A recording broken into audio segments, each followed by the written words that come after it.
நீங்கள் கேட்டுக்கொண்டிருப்பது பிரான்சிலிருந்து ஒலிபரப்பாகும் டிஆர்டி தமிழ் ஒலி.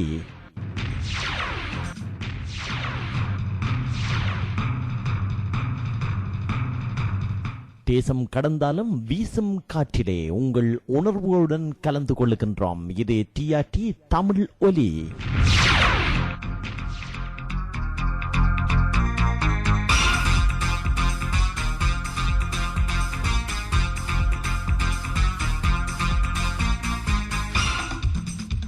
ஐரோப்பிய வானொலி கடந்து உங்கள் வாசல் தேடி வரும் வானொலி டிஆர்டி தமிழ் ஒலி.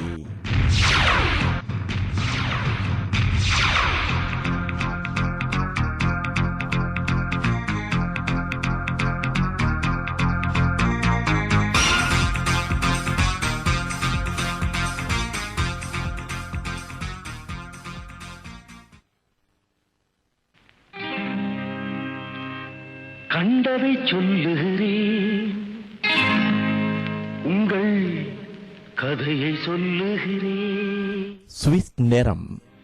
கண்டதை சொல்லுகிறேன், உங்கள் கதையை சொல்லுகிறேன். இதை காணவும் கண்டு நாணவும் உமக்கு காரணம் உண்டென்றால்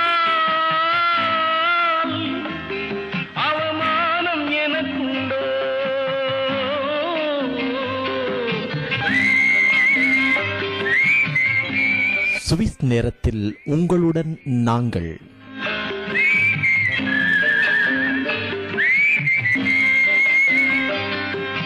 நல்லதை சொல்லுகிறேன், இங்கு நடந்ததை சொல்லுகிறேன்.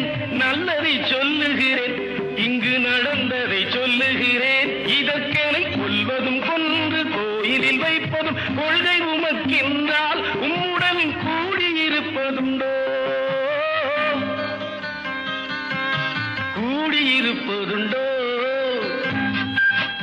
தினமும் இந்த நேரம் மேலும் உங்களுடன் நாங்கள் நெருங்கி வரும் நேரம் இது. நேர்களே, வாரலைகளில் நீங்கள் உரையாடும் போது தனிநபர்களை விமர்சிக்காது, நிகழ்ச்சியின் போக்கை மாற்றாது கலந்து கொள்வீர்கள் என்ற நம்பிக்கையில் நாம் இருக்கிறோம்.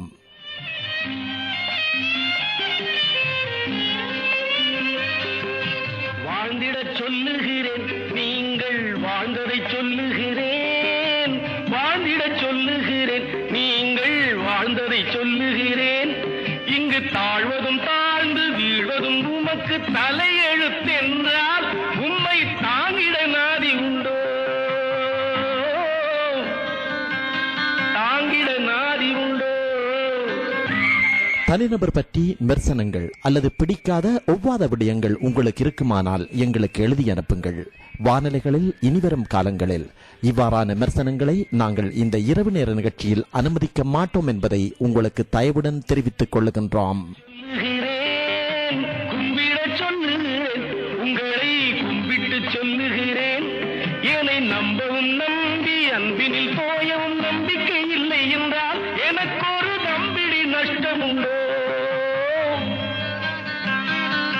ஒரு தம்பிடி நஷ்டம் உண்டோ? கண்டதை சொல்லுகிறேன், உங்கள் கதையை சொல்லுகிறேன். இதை காணவும் கண்டு நாணவும் உமக்கு காரணம் உண்டென்றால் அவமானம் எனக்கு உண்டோ?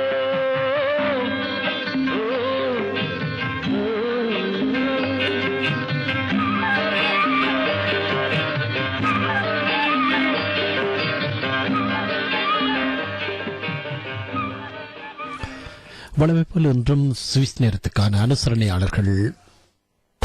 நீச்சல் போட்டு வந்த எங்கள் வீட்டு பிள்ளை, வெற்றி என்னும் சொல்லை இவன் விட்டு வைத்ததில்லை. சுவிஸ் லவுசான் பிரி நகரங்களில் மக்கள் மனம் கவர்ந்த நிறுவனம் ஏசியன் ஷாப்.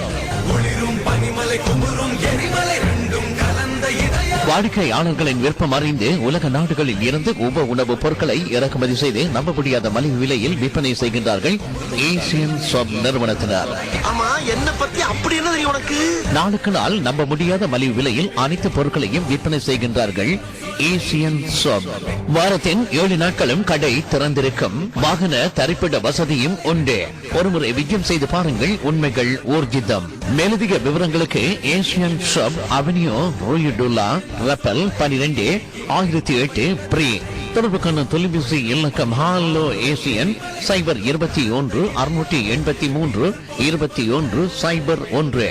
மறந்து விடாதீர்கள், சுவிஸ் லவுசான் பிரீ நகரங்களில் மக்கள் மனங்கவர்ந்த நிறுவனம் ஏசியன் ஷாப். இன்றைய சுவிஸ் நேரத்திலே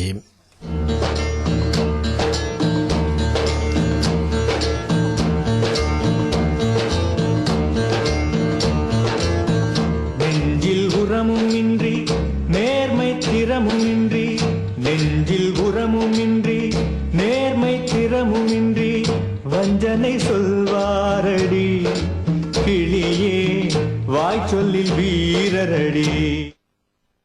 செல்வராஜா கஜேந்திரன். கூட்டமைப்பு இந்த சர்வதேச விசாரணை நீத்து போக செய்கின்ற விஷயத்திலே தொடர்ச்சியாக செயல்பட்டுக் கொண்டு வருகின்றது என்று தான் என்னுடைய கருத்து. இவர்கள் நாடு நாடாக திருந்து தீர்மானத்தை கொண்டு வந்தது உண்மை என்று சொன்னால், ஒரு உள்ள விசாரணைக்கு சந்தர்ப்பம் கொடுக்கப்பட்டு அதில் ஒன்று நடைமுறைப்படுத்தப்படாத ஒரு சூழலிலே ஒரு சர்வதேச விசாரணை கொண்டு சர்வதேச விசாரணைக்கு சாட்சியங்கள் கோரப்பட்டிருக்கின்ற நிலைமையிலே இன்று ஆட்சி மாற்றம் ஒன்று நடந்த பிளவு இந்த தீர்மானம் பிற்போடப்படுகிறது சொன்னால், இந்த அறிக்கை பிற்போடப்படுகிறது என்று சொன்னால், இந்த இடத்துல இதை முதல் எதிர்த்திருக்க வேண்டியவர்கள் தமிழ் தேசிய கூட்டமைப்பினர். ஆனால் இந்த இடத்துல இவர்கள் விழுந்தடித்துக் கொண்டு இப்ப இந்த தீர்மானம் பிற்போடப்பட்டதை அவர்கள் மகிழ்ச்சியும் இல்லை கவலையும் இல்லை என்று சொல்லியிருக்கிறார்கள். அதனை விட சுமந்திரன் அதனை முழுமையாக நியாயப்படுத்துகிறார். இன்னொருவர் சொல்லியிருக்கிறார், உள்ளக விசாரணையை தமிழ் மக்கள் ஏற்றுக்கொள்ள மாட்டார்கள், ஐநாவின் மேற்பார்வையிலே உள்ளக விசாரணை ஏற்றுக்கொள்வார்கள். உள்ளக விசாரணை இவர்கள் முழுமையாக நியாயப்படுத்துகிறார்கள். நாங்கள் ஆரம்பத்தில் இருந்து சொல்லி வந்தோம், இந்த ஐநா தீர்மானம் என்பதை இலங்கை ராஜபக்ச ஆட்சிக்கு அழுத்தம் போடுவதற்காக மட்டும்தானே தவிர தண்டிப்பதற்காக இல்லை என்று சொல்லி, இன்று மைத்திரி ஆட்சி மேற்கும் இந்தியாவினுடைய செல்லப்பிள்ளைகளாக செல்லப்பிள்ளை என்பதன் காரணமாக இந்த விசாரணை பிற்போடப்படுகிறது. நிச்சயமாக இந்த விசாரணை தமிழர்களுக்கு நீதி தராது. அப்ப இந்த விடயத்திலே கூட்டமைப்பு முழுமையாக இந்த அறிக்கையை பிற்போடுவதில் முழுமையாக ஒத்துழைத்திருக்கிறது என்பதுதான் எங்களுடைய கருத்து. குறிப்பாக சொல்ல போனால் அனந்தி சசிதரன், சிவாஜிலிங்கம், சஜீவன் போன்றவர்களும் நாங்கள் தமிழ் தேசிய மக்கள் முன்னணியினர் கஜேந்திரகுமார் பொன்னம்பலம், மணிவண்ணன், நாங்கள் ஐநா மனித உரிமைகள் பேரவையில் இன அழிப்பை வலியுறுத்தி பேசிய பொழுது மாவையண்ணன், சுமந்திரன் ஐயா, இன்னும் சில நாடாளுமன்ற உறுப்பினர்கள் கேலரியில ஐநா மனித உரிமை பேரவை கேலரியில வேடிக்கை பார்த்துக் கொண்டிருந்தவர்கள். அப்ப அங்க அந்த விசாரணை வலியுறுத்தாமல் இன்றைக்கு இந்த போராட்டத்தில் கலந்து கொண்டிருக்கிறதை வெறுமனை வாக்கு சேகரிக்கிறதும் அரசியல் லாபம் நோக்கம் கொண்ட ஒரு வேலை தான். இதன்போது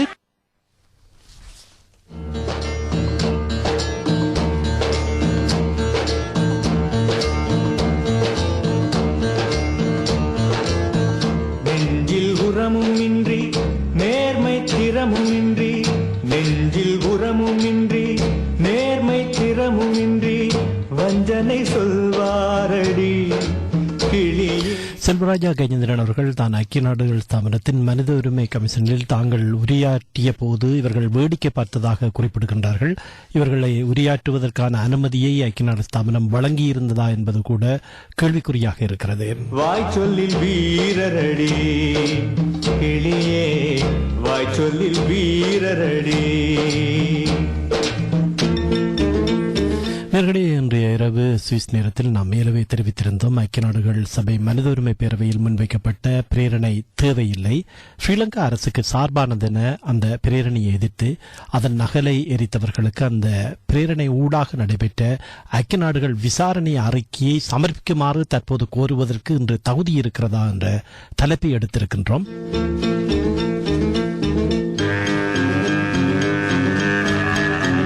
இதற்கான காரணம், தமிழ் தலைமைகளை பொறுத்தவரையில் அடுத்த சந்ததியினராவது உரிமைகளை பெற்று அந்த நாட்டிலே தலைநிமிர்ந்து வாழ வேண்டும் என்ற எண்ணங்கள் இவர்களுக்கு கிடையாது. தங்களது இருப்பை உறுதிப்படுத்துவதற்காகத்தான் இவ்வாறு வருகின்ற விடயங்களை கையாளுகின்றார்களா என்ற கேள்வி இருக்கிறது.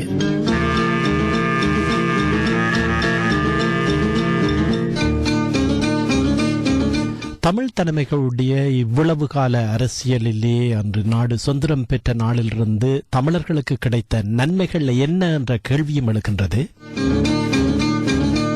கூட்டத்திற்கூடி நின்று கூவி பிதற்றலன்றி, கூட்டத்திற்கூடி நின்று கூவி பித பிதற்றலன்றி நாட்டத்திற்குள்ளாரடி கிளியே நாளில் மறப்பாரடி கிளியே நாளில் மறப்பாரடி.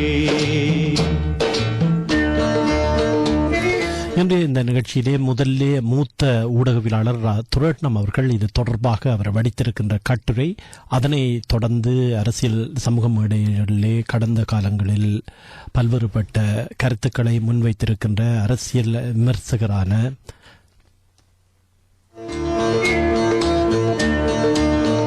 பரன் அவர்களுடைய கருத்துக்கள், அதனைத் தொடர்ந்து கனடாவிலிருந்து திரு தங்கவேலு அவர்களுடைய கருத்துக்களையும் இணைத்துக் கொள்ள இருக்கின்றோம். முதல்ல மூத்த உடவியலாளர் திரு துருட்னம் அவர்கள் இது தொடர்பாக வடித்திருக்கின்ற கட்டுரையின் சில பகுதிகளை தருகின்றோம். ஜெனீவாவில் ஐக்கிய நாடுகள் மனித உரிமை பேரவையின் 28வது கூட்டத்தொடர் ஆரம்பமாக இருக்கின்ற நிலையில் யாழ்ப்பாணத்திலும் லண்டன், பிரான்ஸ் போன்ற நாடுகளிலும் ஐக்கிய நாடுகள் விசாரணை குழுவின் அறிக்கை பிற்போட்டப்பட்டதை கண்டித்து ஆர்ப்பாட்டங்களும் கொடும்பாவி எரிப்புகளும் நடத்தப்பட்டிருக்கின்றன. ஐக்கிய நாடுகள் விசாரணை குழுவின் அறிக்கை பிற்போடப்பட்டதற்கான காரணங்களை ஐக்கிய நாடுகள் மனித உரிமை பேரவை ஆணையாளர் வெளியிட்டிருக்கிறார். 28வது கூட்டத்தொடரில் இந்த விசாரணை அறிக்கை வெளியிடப்பட வேண்டும் என ஒரு வருடத்துக்கு முன் இந்த பிரேரணை சமர்ப்பிக்கப்பட்ட போதே குறிப்பிடப்பட்டிருந்தது. இந்த அறிக்கை ஏற்கனவே குறிப்பிட்டவாறு 28வது கூட்டத்தொடரில் சமர்ப்பிக்காது 6 மாத காலத்துக்கு பிற்போடப்பட்டதால் சாதக பாதகங்கள் இருக்கலாம். ஆனால் விசாரணை அறிக்கையை வெளியிட வேண்டும் என கோருவதில் கூட தவறில்லை. அமெரிக்கா முன்வைத்த பிரேரணையை ஆதரித்த தமிழர் தரப்பு இந்த விசாரணை அறிக்கையை வெளியிடுமாறு கோருவதற்கு அருகதை உடையவர்கள். ஆனால் இந்த விசாரணை அறிக்கையை வெளியிட வேண்டும் என ஆர்ப்பாட்டம் செய்பவர்கள் கடந்த வருடம் இந்த பிரேரணையை ஆதரித்தவர்கள் அல்ல. புலம்பெயர்ந்த நாடுகளில் உள்ள புலி அமைப்பினரும் கஜேந்திரகுமார் பொன்னம்பலம் தலைமையிலான தமிழ் தேசிய மக்கள் முன்னணியினரும் தமிழ் சிவில் சமூகம் என தம்மை அழைத்துக் கொள்ளும் யாழ் பல்கலைக்கழக சட்ட விரிவுரையாளர் குமாரவடிவேல் குருபரன் போன்றவர்களும் அமெரிக்காவினால் இந்த பிரேரணை முன்வைக்கப்பட்ட போது அதனை கடுமையாக எதிர்த்திருந்தார்கள். இந்த பிரேரணை ஸ்ரீலங்கா அரசுக்கு சார்பானது. ஸ்ரீலங்கா அரசை காப்பாற்றுவதற்கு அமெரிக்காவினால் இந்த பிரேரணை முன்வைக்கப்பட்டிருக்கிறது.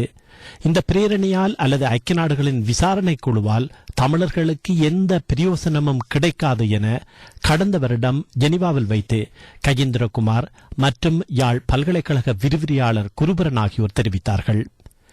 இதைவிட புலம்பெயர் நாடுகளில் புலி அமைப்பினர்களால் இந்த பிரேரணையின் நகல் எரிக்கப்பட்டது. ஜெனீவாவில் ஊர்வலம் நடத்திய புலி அமைப்பினர் ஜெனீவா முன்றலில் இந்த பிரேரணையின் நகலை எரித்தார்கள். தமிழ்நாட்டிலும் சில மாணவர்களும் புலி அமைப்புக்கு சார்பாக செயற்படுகின்ற சில தமிழ் கட்சிகளும் அமெரிக்கா ஐக்கிய நாடுகள் மனித உரிமை பேரவையில் முன்வைத்த பிரேரணையின் நகலை எரித்தார்கள்.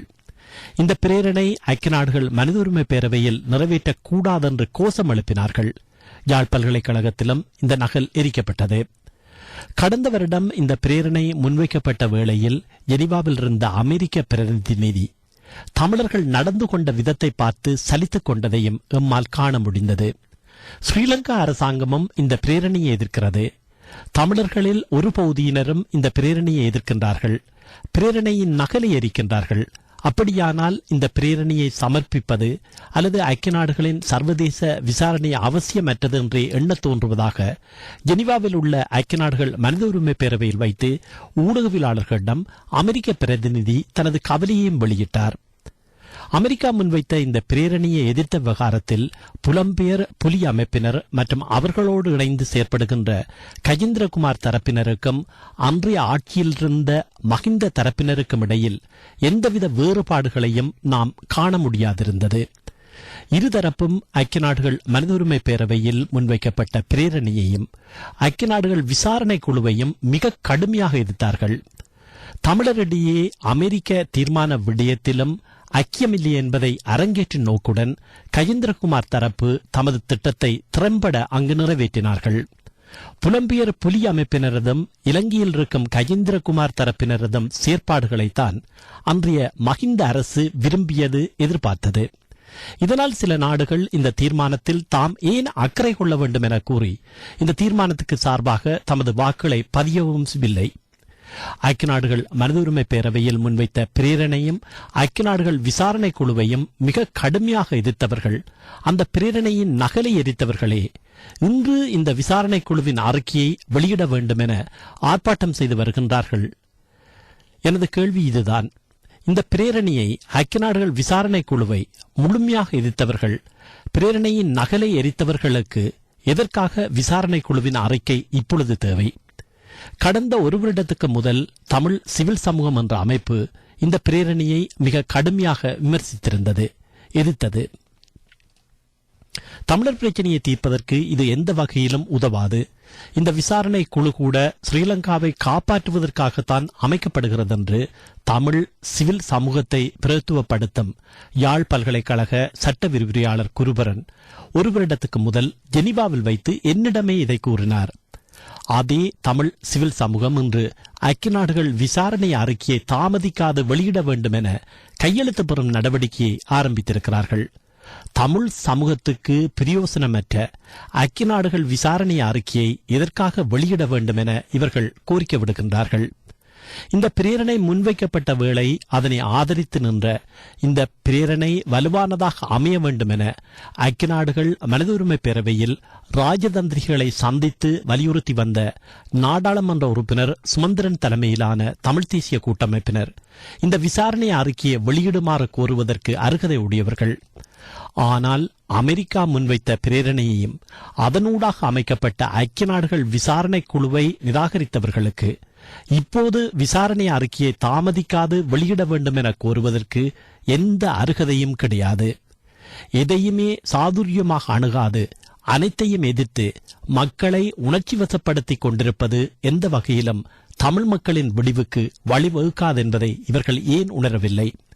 தமிழ் மக்களை வெறும் உணர்ச்சி அரசியலில் வைத்திருப்பதுதான் தமக்கு அரசியல் ரீதியில் லாபம் என இவர்கள் எண்ணுகின்றார்களா? தமிழ் மக்களின் அரசியல் உரிமைக்காக அல்லது விடுதலைக்கான போராட்டங்கள் ராஜேந்திர செயற்பாடுகள் அவசியம்தான். ஆனால் புலம்பெயர் நாடுகளில் உள்ள புலி அமைப்பினரும் புலம்பெயர் புலி அமைப்பின் தாளத்துக்கு ஆடும் கஜேந்திரகுமார், அனந்தி போன்றவர்களின் கொடும்பாவி எரிப்பு போராட்டங்களும் ஒருபோதும் தமிழர்களின் விடுதலைக்கு உதவாது. பொது எதிரியின் எண்ணத்தை நிறைவேற்றவே அவை உதவும். தமிழர்கள் ஒற்றுமையின்றி சிதறி இருக்க வேண்டும் என சிங்கள தலைமைகளும் இந்திய ஏகாதிபத்திய அரசும் எண்ணுகின்றது. அந்த எண்ணத்தை மிக கச்சிதமாக புலம்பெயர் நாடுகளில் உள்ள புலி அமைப்பினரும் கஜேந்திரகுமார், அனந்தி போன்றவர்களும் செய்து வருகின்றார்கள். ஐக்கிய நாடுகள் விசாரணை அறிக்கையை தாமதிக்காது வெளியிட வேண்டும் என கோருவதில் நியாயம் இருக்கின்ற போதிலும் 6 மாத காலம் தாமதித்து வெளியிடுவதில் பாதிக்கப்பட்ட தமிழர் தரப்புக்கு என்ன சாதகமாகாது அமையாது என எண்ண வேண்டும். ஐக்கிய நாடுகள் விசாரணை குழு இலங்கைக்கு செல்லாமல் பாதிக்கப்பட்டவர்களை, படுகொலைகளை நேரில் பார்த்த சாட்சிகளை நேரடியாக சந்தித்து வாக்குமூலங்களை நேரடியாக பதிவு செய்யாமல் தமக்கு கிடைக்கப்பெற்ற முறைப்பாடுகளை அடிப்படையாக வைத்து ஜெனீவாவில் விசாரணைகள் நடத்தப்பட்டிருந்தன. இந்த அறிக்கையே 28வது கூட்டத்தொடரில் வெளியிடப்பட இருந்தது. அது தற்போது செப்டம்பருக்கு பிற்போடப்பட்டிருக்கிறது. ஐக்கிய நாடுகள் விசாரணை குழு அறிக்கை பிற்போடப்பட்டதற்கான காரணங்களை விளக்கி ஐக்கிய நாடுகள் மனித உரிமை ஆணையாளர் வெளியிட்ட அறிக்கையில் ஒருமுறை மட்டுமே பின்போடப்படப்படும். இந்த அறிக்கை செப்டம்பர் மாதம் வெளியிடப்படும் என்பதில் உறுதியானதும் அசைக்க முடியாததுமான தனிப்பட்ட உத்தரவாதத்தை நான் தருகின்றேன் என்று தெரிவித்திருந்தார். அருகதையும் கிடையாது, எதையுமே சாதுரியமாக அணுகாது அனைத்தையும் எதிர்த்து மக்களை உணர்ச்சி வசப்படுத்திக் கொண்டிருப்பது எந்த வகையிலும் தமிழ் மக்களின் விடிவுக்கு வழிவகுக்காதென்பதை இவர்கள் ஏன் உணரவில்லை? தமிழ் மக்களை வெறும் உணர்ச்சி அரசியலில் வைத்திருப்பதுதான் தமக்கு அரசியல் ரீதியில் லாபம் என்று இவர்கள் எண்ணுகின்றார்களா? தமிழ் மக்களின் அரசியல் உரிமைக்காக அல்லது விடுதலைக்கான போராட்டங்கள் ராஜேந்திர செயற்பாடுகள் அவசியம்தான். ஆனால் புலம்பெயர் நாடுகளில் உள்ள புலி அமைப்பினரும் புலம்பெயர் புலி அமைப்பின் தாளத்துக்கு ஆடும் கஜேந்திரகுமார், ஆனந்தி போன்றவர்களின் கொடும்பாவி எரிப்பு போராட்டங்களும் ஒருபோதும் தமிழர்களின் விடுதலைக்கு உதவாது. பொது எதிரியின் எண்ணத்தை நிறைவேற்றவே அது உதவும்.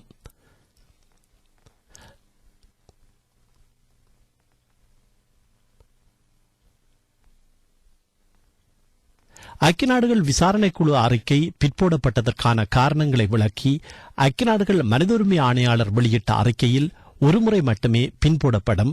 இந்த அறிக்கை செப்டம்பர் மாதம் வெளியிடப்படும் என்பதில் உறுதியானதும் அசைக்க முடியாததுமான தனிப்பட்ட உத்தரவாதத்தை தான் தருகின்றேன் என்று அவர் தெரிவித்திருந்தார்.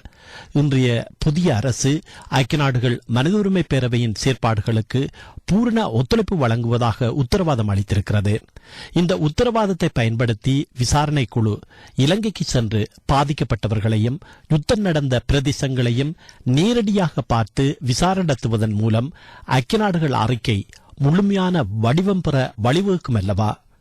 ஐக்கிய நாடுகள் விசாரணை குழு அறிக்கை தாமதிக்கப்பட்டிருப்பது மைத்ரிபால தலைமையிலான அரசுக்கு சாதகமான விடயம் என கூறப்பட்டாலும் மறுபுறத்தில் அதை தமிழர் தரப்பு சரியாக பயன்படுத்தினால், ராஜேந்திர நகர்வுகளை சரியாக செய்தால் ஐக்கிய நாடுகள் அறிக்கை அரைகுறையாக இல்லாமல் முழுமையாக வெளிவருவதற்கு வழிவகுக்கும் என்பதை நாம் மறுக்க முடியாது. ஆனால் நடப்பதென்ன? தமிழர் தரப்பில் ராஜேந்திர செயற்பாடுகளை செய்யக்கூடியவர்களை ஓரங்கட்டி தமிழர் தரப்புக்கு வரக்கூடிய சகல நன்மைகளையும் கொட்டி அளிக்கின்ற நாசகார செயல்களைத்தான் புலம்பெயர் புலிகள் செய்கின்றார்கள். ஐக்கிய நாடுகள் அறிக்கை தாமதமாவதாக கூறி சம்பந்தன் சுமந்திரன் போன்றவர்களின் உருவப்பொம்மைகளை எரித்து உணர்ச்சி அரசியல் செய்வது எந்த வகையிலும் சர்வதேச நாடுகளின் ஆதரவையோ அல்லது ஐக்கிய நாடுகள் விசாரணை அறிக்கை கனதியாக வெளிவருவதற்கோ உதவப் போவதில்லை. புலம்பெயர் புலிகளினதும் அவர்களின் கைப்பொம்மைகளாக செயற்படும் கஜேந்திரகுமார், அனந்தி போன்றவர்களின் தனிப்பட்ட அரசியல் லாபங்களுக்காகவே இந்த ஆர்ப்பாட்டங்களையும் உருவப்பொம்மைகளையும் எரிக்கிறார்களே தவிர இது ஒருபோதும் அது தமிழர்களின் விடுதலைக்கு உதவப் போவதில்லை.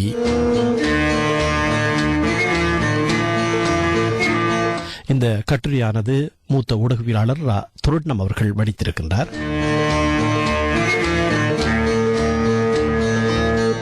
உப்பென்றும் சீனி என்றும் உள்நாட்டு சேலை என்றும், உப்பென்றும் சீனி என்றும் உள்நாட்டு சேலை என்றும் செப்பித் திரிவாரடி கிளியே செய்வதறியாரடி, கிளியே செய்வதறியாரடி.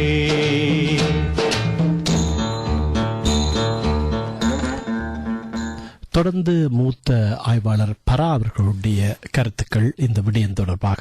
இன்றைய ஐநா விசாரணை அறிக்கை போடப்பட்டமையும் தமிழ் தேசிய கூட்டமைப்பு மற்றும் ஏற்கனவே இவ்வறிக்கை எதிர்த்து வந்த புலம்பெயர் அமைப்புகள், தமிழ் தேசிய மக்கள் முன்னணி மற்றும் சிவில் அமைப்புகளின் தற்போதைய நிலைமையின் தொடர்பாக நாங்கள் கலந்துரையாடுகின்ற பொழுது இந்த விடயத்தை நாம் ஆராய்வதற்கு முன்பு இலங்கை அரசியல் ஏற்பட்டிருக்கின்ற ஆட்சி மாற்றமும் அந்த ஆட்சி மாற்றத்துக்கான பின்னணி பற்றியும் நாம் ஆராய்வது அத்தியாவசியமானது. திரு மஹிந்த ராஜபக்ஷ அவர்களின் குடும்ப ஆட்சியில் இந்தியா, அமெரிக்கா, மேற்குலக நாடுகள் கொண்டிருந்த அதிருப்தியே ஆட்சி மாற்றத்துக்கான பிரதான காரணம். பிராந்திய வல்லரசான இந்தியாவை சீனாவை விட்டுக் கொண்டு பூச்சாண்டை காட்டிக்கொண்டு மஹிந்த தனது காய் நடத்துகளை மேற்கொண்டிருந்தார். அதுபோல அமெரிக்காவுக்கு எதிரான நாடுகளான ஈரான், கியூபா மற்றும் முஸ்லிம் நாடுகள் சிலவற்றுடன் உறவுகளை பேணிக் கொண்டு அமெரிக்கா மற்றும் மேற்குலக நாடுகளை எதிர்த்து வந்தார். இந்நிலையில் இலங்கையில் ஒரு ஆட்சி மாற்றம் ஏற்படுத்த வேண்டிய தேவை இந்திய, அமெரிக்க, மேற்குலக நாடுகளுக்கு தேவை ஏற்பட்டது. இந்த ஆட்சி மாற்றத்துக்கு முன்பதாக ஒரு மேற்குலக இந்திய, அமெரிக்க சார்பு நிலை உருவாக்கப்பட வேண்டும் என்கின்ற நிலையும் இந்த நாடுகளுக்கு ஏற்பட்டன. அந்த வகையில் அமெரிக்கா துருப்புச்சீட்டாக மேற்குலக விசாரணை எடுத்துக்கொண்டது. அமெரிக்காவால் எடுக்கப்பட்ட இந்த துருப்புச்சீட்டை மஹிந்த அரசு எல்எல்ஆர்சி மற்றும் காலத்தை இழுத்தெடுப்பதற்குரிய ஜனாதிபதி ஆணைக்குழுக்களை அமைத்து தன்னுடைய வலிமையான பாணியில் இலங்கை அரசு சர்வதேச சமூகத்துக்கு தன்மையாட்டி வந்தது. இந்நிலைமையை நன்கு புரிந்து கொண்ட தமிழ் தேசிய கூட்டமைப்பின் தலைவர்களான திரு சம்பந்தன், சுமந்திரன் போன்றோர் இச்சந்தர்ப்பத்தில் ஒரு ராஜதந்திர காய் நகர்த்தல்களை மேற்கொண்டனர். இந்நிலையில் வடகிழக்கு மாகாண தமிழர்களை பிரதிநிதித்துவப்படுத்தும் ஜனநாயக அமைப்பான தமிழ் தேசிய கூட்டமைப்புடன் 2010 2011 காலப்பகுதியில் இருந்து அமெரிக்க மற்றும் மேற்குலக நாடுகள் நன்றாக நெருங்கி பழகி உறவை மேம்படுத்த ஆரம்பித்தன. இதன் பிரகாரம் தமிழர்களின் அரசியல் அபிலாசைகளை பிடிக்கப்படாத இலங்கைக்குள் பெறுவதற்குரிய செயல் திட்டம் தயாரிக்கப்பட்டது. இதன் பிரகாரம் அமெரிக்கா பல்வேறு பிரேரணைகளை ஐக்கிய நாடுகள் மனித உரிமை சபையில் கொண்டு வந்தது. சில இந்திய காங்கிரசால் நீட்டு போக செய்யப்பட்டது. இருப்பினும் இறுதியில் கொண்டு வரப்பட்ட பிரேரணையை தற்போது சர்ச்சைக்கும் வியாக்கியானங்களுக்கும் உள்ளாக்கப்பட்ட பிரேரணையாக காணப்படுகிறது. இது இப்பிரேரணையை இன்றைய நமது இந்த நிகழ்வு இந்த அரசியல் கலந்துரையாடலின் தலைப்பும் ஆகும். இந்த பிரேரணை கொண்டு வரப்பட்ட போது பல தமிழ் அமைப்புகள் இப்பிரேரணை வலுவற்றது, தமிழர்களுக்கு பயன்படாதது என எதிர்த்தும் வந்தனர். இந்நிலையில் இலங்கை அரசும் இவர்களைப் போன்று தனது வதிவிட பிரதிநிதியான ரவீந்திரநாத் அவர்களின் தலைமையில் ஐக்கிய நாடுகள் மனித உரிமை சபையின் உள்ளும் வெளியிலும் இப்பிரேரணைக்கு எதிராக தனக்கு சார்பான நாடுகள் மற்றும் அங்கத்துவ நாடுகள் மத்தியில் பிரச்சாரம் செய்ய தொடங்கியது. இந்நிலையில் நாங்கள் ஒரு விடயத்தை அவதானிக்கலாம். தமிழர் தரப்பு மற்றும் சிங்கள தரப்பு இருதரப்புமே இந்த பிரேரணையை எதிர்த்து வந்தன. இதுதான் அன்றைய காலத்தினுடைய நிலைமை. ஆனால் இந்நிலையில் இப்பிரேரணையை கொண்டு வந்த அமெரிக்க பிரதிநிதிகள் ஒரு குழப்பத்துக்குள் ஆயினார்கள் என்பது நீங்கள் அறியாத விடயம் அல்ல. இப்போது சிலரால் சர்ச்சைக்கு உள்ளாக்கப்பட்டிருக்கும் தமிழ் தேசிய கூட்டமைப்பின் நாடாளுமன்ற உறுப்பினரும் அரசியல் யாப்பு மற்றும் விடயங்களில் நிபுணத்துவம் பெற்று வருமான சட்டப்பேரவையான திரு எம்.எஸ். சுமந்திரன் மட்டுமே இப்பிரேரணையை கொண்டு வாருங்கள் என தமிழர் சார்பில் அமெரிக்காவுக்கு அழுத்தம் கொடுத்தார். அழுத்தம் கொடுத்தது மட்டுமல்ல, மனித உரிமை சபையில் இருந்து அமெரிக்க அதிகாரிகள் இணைந்து இப்பிரேரணையை கொண்டு வரவும் காரணமானார். அச்சமயத்தில் திரு சுமந்திரன் தெளிவாக குறிப்பிட்டார், சில குறைகள் இப்பிரேரணையில் இருந்தாலும் சர்வதேச விசாரணை பொறிமுறை பற்றி இப்பிரேரணையில் குறிப்பிடப்பட்டிருக்கிறது. இதனை நாம் ஆதரிக்க வேண்டும். இது ஒரு நல்ல விடயம். இது எதிர்காலத்தில் பல்வேறுபட்ட விடயங்களை தமிழர் தரப்பில் சாதகமாக நகர்த்தி செல்வதற்கு உதவும் என ஒரு பூர்வ தரிசன நோக்கோடு இந்த விடயத்தை குறிப்பிட்டிருந்தார். அப்பொழுதும் அவரை எதிர்ப்பைத்தானே சந்தித்தார். அப்பொழுதும் அவரை எதிர்த்தவர்கள் இருந்தார்கள் தானே நிறைய பேர். பலர் எதிர்த்தவர்கள் இருந்தாலும் திரு சுமந்திரன் அந்த விடயத்தில் ஒரு பூர்வ தரிசன நோக்கோடு தான் அந்த பிரேரணையை பார்த்தார். அதனால்தான் அந்த பிரேரணையை அவர் கொண்டு வர வேண்டும் என்கிற விடயத்தில் அமெரிக்க அரசுடன் இணைந்து அந்த பிரேரணையை கொண்டு வந்தார். இதன் பின்னரேதான் காலப்போக்கில் புலம்பெயர் தேசியவாதிகளும் இலங்கையில் இருக்கின்ற ஒரு சில தமிழ் தேசியவாதிகளை தங்களை அடையாளப்படுத்திக் கொள்பவர்களும் விழித்துக் கொண்டார்கள். திரு சுமந்திரன் பற்றிய இந்த சந்தர்ப்பத்தில் திரு சுமந்திரன் பற்றிய சில சர்ச்சைகள் இருந்தாலும் திரு சுமந்திரன் பற்றிய சில விடயங்களை இச்சந்தர்ப்பத்தில் நான் தெரிவிப்பது பொருத்தமானது என நினைக்கிறேன். இலங்கையில் உள்ள உயர் நீதிமன்றத்தில் வாதாடுகின்ற சட்டத்திறமைகளில் சட்ட நுணுக்க வியாக்கியானத்திலும் அனுபவத்திலும் மிகச்சிறந்த சட்ட புலமையாளர். பல்வேறு புகழ்பெற்ற உயர் நீதிமன்ற வழக்குகளில் ஆயராகி வெற்றி வாழ கூடியவர். ஏன் அண்மையில் கூட சண்டே லீடர் பத்திரிகைக்கு எதிரான வழக்கிலும் ஜனாதிபதியின் சகோதரனும் பாதுகாப்பு செயலாளருமான திரு கோட்டபாய ராஜபக்சவை குறுக்கு விசாரணை செய்தவரும் இவரே. இவரை பற்றி தமிழ் மக்களிலும் பார்க்க சிங்கள மக்களும் சிங்கள அரசியல் தலைவர்களும் நன்கு அறிந்து வைத்திருக்கிறார்கள். ஓரிரு தினங்களுக்கு முன்பு என்னோடு உரையாடிய சிரேஷ்ட சிங்கள ஊடகவியலாளர் ஒருவர். இவர் புகழ்பெற்ற சிங்கள பத்திரிகையான லங்காதீப பத்திரிகையின் உயர் நீதிமன்ற செய்தியாளராக கடமையாற்றியவர். இவர் குறிப்பிட்டார், திரு சுமந்திரனை தமிழ் தரப்பு இழந்து விடாதீர்கள்.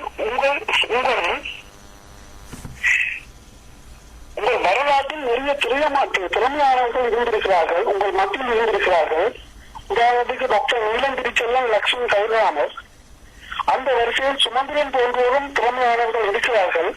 அவர்களை நீங்கள் பயன்படுத்தியது பெரும்பாலும் இல்லை. நீங்கள் எப்போது அவர்களை ஒதுக்குவீர்கள் என காலங்காட்டு எங்கள் சிங்கள அரசுகளும் எங்கள் சிங்கள தலைவர்களும் காத்து நிற்கின்றன. இத்தவற்றை நீங்கள் சுமந்திரன் விடயத்திலும் செய்து விடாதீர்கள்.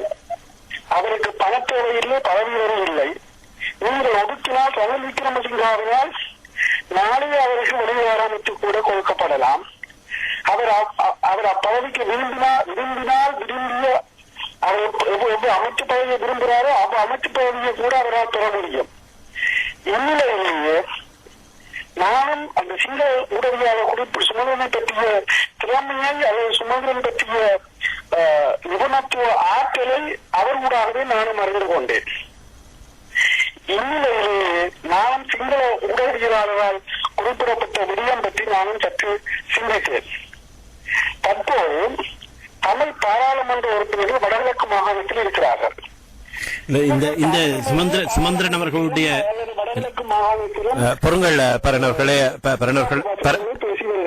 பரணவர்களே, சுமந்திரன் அவர்களுடைய விடயம் தொடர்பாக நேர்களும் சற்று தெளிவு பெற வேண்டும் என நினைக்கின்றோம். இப்ப உதாரணத்துக்கு நீங்கள் எடுத்துக்கொண்டீர்களானால் இங்கே ஈழத்தமிழர்களுடைய புலம்பெயர்ந்த அமைப்பை, அது இந்த மனிதுரிமை விடயங்களிலே முன்னின்று உழைப்பவராக தன்னை சொல்லிக் கொள்ளக்கூடிய பொஸ்கோ என்ற நபர் தொடர்பாக நீங்களும் தெரிந்து வைத்திருப்பீர்கள் என நம்புகின்றோம்.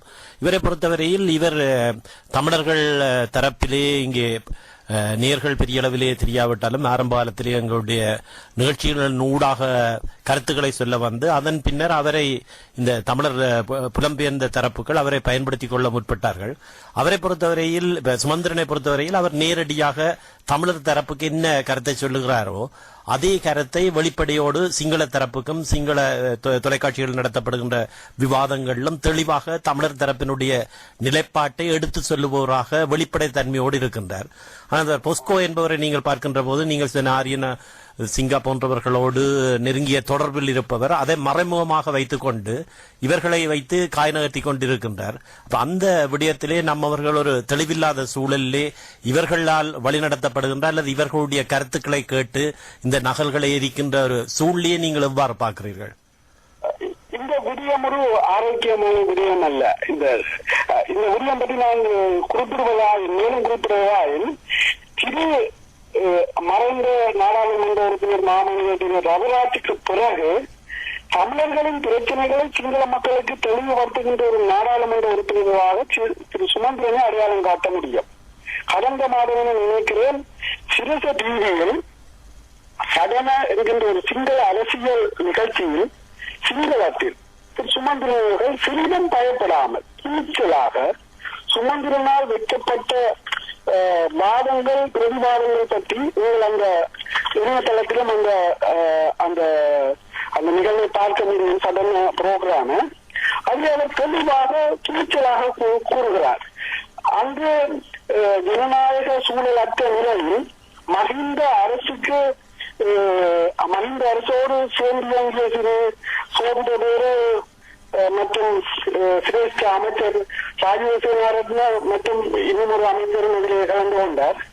அவர் நேரடியாக சொல்வார், நீங்கள் அன்றைக்கெல்லாம் மஹிந்தருக்கு பின்னால் நாங்கள்லாம் இந்த மக்களுடைய பிரச்சனைகளை தீர்க்க வேணும், மக்களுடைய ஜனநாயகம் அழியக்கூடாது என்பதற்காக அந்த 16வது அந்த அரசியல் திருத்த சட்டத்துக்கு எதிராக வழக்கு தாக்கல் செய்வது தங்களோட கட்சி என்பதை நேரடியாக விரல் காட்டி துணிச்சலாக கலைக்கிறார். ஆகவே சிங்கள மக்களுக்கு எங்களுடைய பிரச்சனைகளை தெளிவுபடுத்துகிற ஒரு அரசியல்வாதியாக மட்டுமல்ல ஒரு சட்டத்திறமையாக கூட திரு சுமந்திரன் கடமையாற்றி வருகிறார். இந்த விடயத்தை நாங்கள் பின்பு ஒரு சந்தர்ப்பத்தில் இதை பற்றி பேசுவோம். இந்த பிரிவினையை பற்றி நாங்கள் பேசுகின்ற போது போர்க்குற்ற விசாரணை அறிக்கையை வெளியிடுகின்ற அல்லது காலதாமதப்படுத்துகின்ற அதிகாரம் அல்லது அதை பற்றி தீர்மானிக்கின்ற அதிகாரம் ஐநா மனித உரிமை ஆணையாளருக்கே உண்டு. புதிய அரசாங்கம் அதாவது ஏற்கனவே ஆட்சியிலிருந்த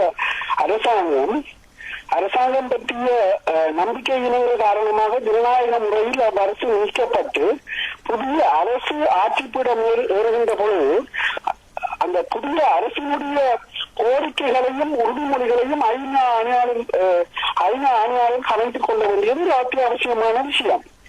அந்த வகையில் புதிய அரசாங்கம் ஐக்கிய நாடுகள் சபையுடைய ஆணையாளரையும் அமெரிக்க பிரதிநிதிகளையும் சந்தித்து தங்களுக்கு ஒரு காலம் தேவை தாங்கள் சில விடயங்களை நடாத்துவதற்கு அல்லது இது சம்பந்தமான சில விடயங்களை முன்னெடுப்பதற்கு எங்களுக்கு காலம் தேவை என குறிப்பிடும் இடத்து அந்த காலத்தை கொடுக்க வேண்டிய கடமைப்பாடு ஐக்கிய நாடுகள் சபையின் மனித உரிமை ஆணையம் சார்ந்தது. ஐக்கிய நாடுகள் மனித உரிமை ஆணையாளர் சபை தனித்துவமான ஒரு ஜனநாயக அமைப்பு. ஆகவே அவர்கள் அந்த காலத்தை கேட்கின்ற போது அதை கொடுக்க வேண்டிய அவருடைய பொறுப்பு. இந்த சந்தர்ப்பத்தில் நான் சில ஊடகவியலாளர்கள் ஊடாக அறிந்த விடயம், திரு மங்கள சமரவீர அவர்களால் ஐக்கிய நாடுகள் சபைக்கும் அமெரிக்காவுக்கும் சில விடயங்கள் தெரியப்படுத்தப்பட்டது.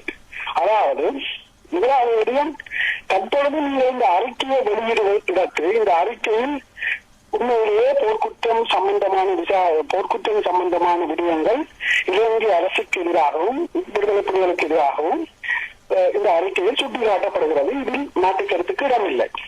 ஆனால் இச்சந்தர்ப்பத்தில், அதாவது இச்சந்தர்ப்பம் என்று குறிப்பிடுவது, இலங்கையிலே ஒரு புதிய அரசாங்கம் அமைக்கப்பட்டிருக்கின்றது. அந்த அரசாங்கத்துக்கு நீண்ட கால ஆயுள் இல்லை. மிக குறுகிய காலத்தில் அந்த பாராளுமன்றம் கலைக்கப்பட்டு புதிய அரசு அமைக்கப்படும். அவ்வாறு ஓரிரு மாதங்களுக்குள் அந்த புதிய அரசு அமைக்கப்படுகின்ற பொழுது இந்த அறிக்கை இந்த சூழ்நிலையில் இந்த அறிக்கையை கொண்டிருக்கின்ற பொழுது இந்த அறிக்கையினால் பொது தேர்தலில் மகிந்த ஆதிக்க சக்திகள் மீண்டும் வெற்றி அடைந்துவிடும். இது நல்லிணக்க முயற்சிகளுக்கும் உங்களுடைய இந்த அரசியல் தீர்வு சம்பந்தமான விடயத்துக்கும் ஒரு தடைக்கல்ல ஆகிவிடும் என்ற விடயத்தை மங்கள சமரவீர குறிப்பிட்டார். இக்கால இடைவெளிக்குள் பொருத்தமான அரசியல் தீர்வு திட்டம் ஒன்று தயாரிக்கப்பட்டு தமிழகத்தின் அனுமதியோடு அது முன்வைக்கப்படும் என்ற ஒரு விடயத்தையும் மங்கள சமரவீரனால் அமெரிக்காவுக்கும் மற்றும் ஐக்கிய நாடுகள் சபையினுடைய ஆணையாளருக்கும்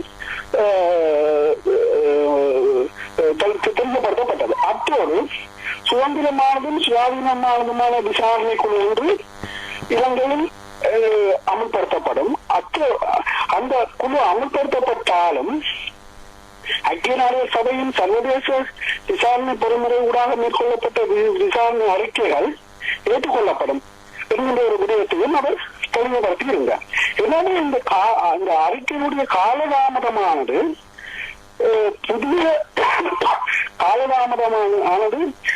இந்த அறிக்கையை வலுவிழக்க செய்துவிடும் என்ற கருத்திலிருந்து முரண்படுகிறது. ஒரு விடயத்தை நாங்கள் தெளிவாக புரிந்து கொள்ள வேண்டும். தமிழர் தரப்பு எங்குமே தனியாக சர்வதேச அரங்கில் இதனையும் முன்னெடுக்க முடியாது. ஏதாவது ஒரு வல்லாதிக்க நாடுகளில் இணைந்து நமது விடயங்களை நாங்கள் முன்னெடுக்க முடியும். இந்த யதார்த்தத்தை தமிழர் தரப்பு புரிந்து கொண்டு வெறுமனே உணர்ச்சி அரசியலில் தொடர்ந்தும் அலம்பி இருக்காமல் யதார்த்த அரசியலில் ஈடுபட வேண்டும். வெறுமனே கொடும்பாடுகளை அடிப்பதன் மூலம் அம்மரனுடைய இடவழிகளை அதிகரித்து பொது எதிரிக்கு வலியுறுத்தி கொடுத்துவிடும். யதார்த்தம் கசப்பானது, ஆனால் மாறியானது அல்ல. எனவே யதார்த்த அரசியலை நாம் அனைவரும் புரிந்து கொண்டு நம்முடைய உள்ள இடவழிகளை அகற்றி ஒற்றுமை பெறுவதன் மூலமே இப்பொது எதிரியை நீக்க முடியும். எனவே இந்த பிரேரணை பற்றிய வாத விவாதங்கள் இருந்தாலும் இந்த பிரேரணையை அங்கே எதிர்த்தவர்கள் அல்லது எரித்தவர்கள் இன்று இந்த பிரேரணையை கொண்டு வாருங்கள் என்று கேட்பதற்கு எந்தவித உறுத்துமற்றவர்கள். இந்த பிரேரணையை மிக உடனடியாக வெளியிடுங்கள் என்று கேட்பதற்கு உறுதியுடையவர்கள் தமிழ் தேசிய கூட்டமைப்பினர் மாத்திரமே, அதிலும் குறிப்பாக திரு சுமந்திரன் அவர்கள் மாத்திரமே என்பதுதான் எனது கருத்து என கூறி இன்னும் ஒரு விடயம் தொடர்பாக உங்களோட நீண்ட நாட்களாக கேட்க வேண்டும் என்று இருந்திருந்தோம். நீங்கள் தான் முதலாக குறிப்பிட்டிருந்தீர்கள், வெளி உலகத்துக்கு கொண்டு வந்தீர்கள். ஆனால் அந்த தகவல் பெரிய அளவிலே பதிவு செய்யப்படவில்லை. அதாவது கொத்தப ராஜபக்ச யுத்தத்தை நடத்தியதை விட ஒரு தமிழர் தான் அந்த இறுதிக்கால யுத்தத்தை வரையிலே நடத்தி இந்த வெற்றியை இலங்கை அரசுக்கு பெற்றுக் கொடுத்தார் என்ற கருத்தை முன்வைத்திருந்தீர்கள். அவர் தொடர்ந்தும் பதவியில் இருக்கின்றாரா அல்லது பதவி விலகி சென்று விட்டாரா? நான் நினைக்கிறேன் அவர் தற்பொழுது அரசு சேவையிலிருந்து அவர் ஒரு அரசு சேவை அதிகாரி, இலங்கை நிர்வாக சேவையில் தரம் ஒன்று சேர்ந்த அதிகாரி அவர். நான் நினைக்கிறேன் அவர் தனது நோப்பு காரணமாக ஓய்வு பெற்றிருக்கலாம் என. அந்த விடயம் தொடர்பாக மீண்டும் உற்சாகம் இல்லை.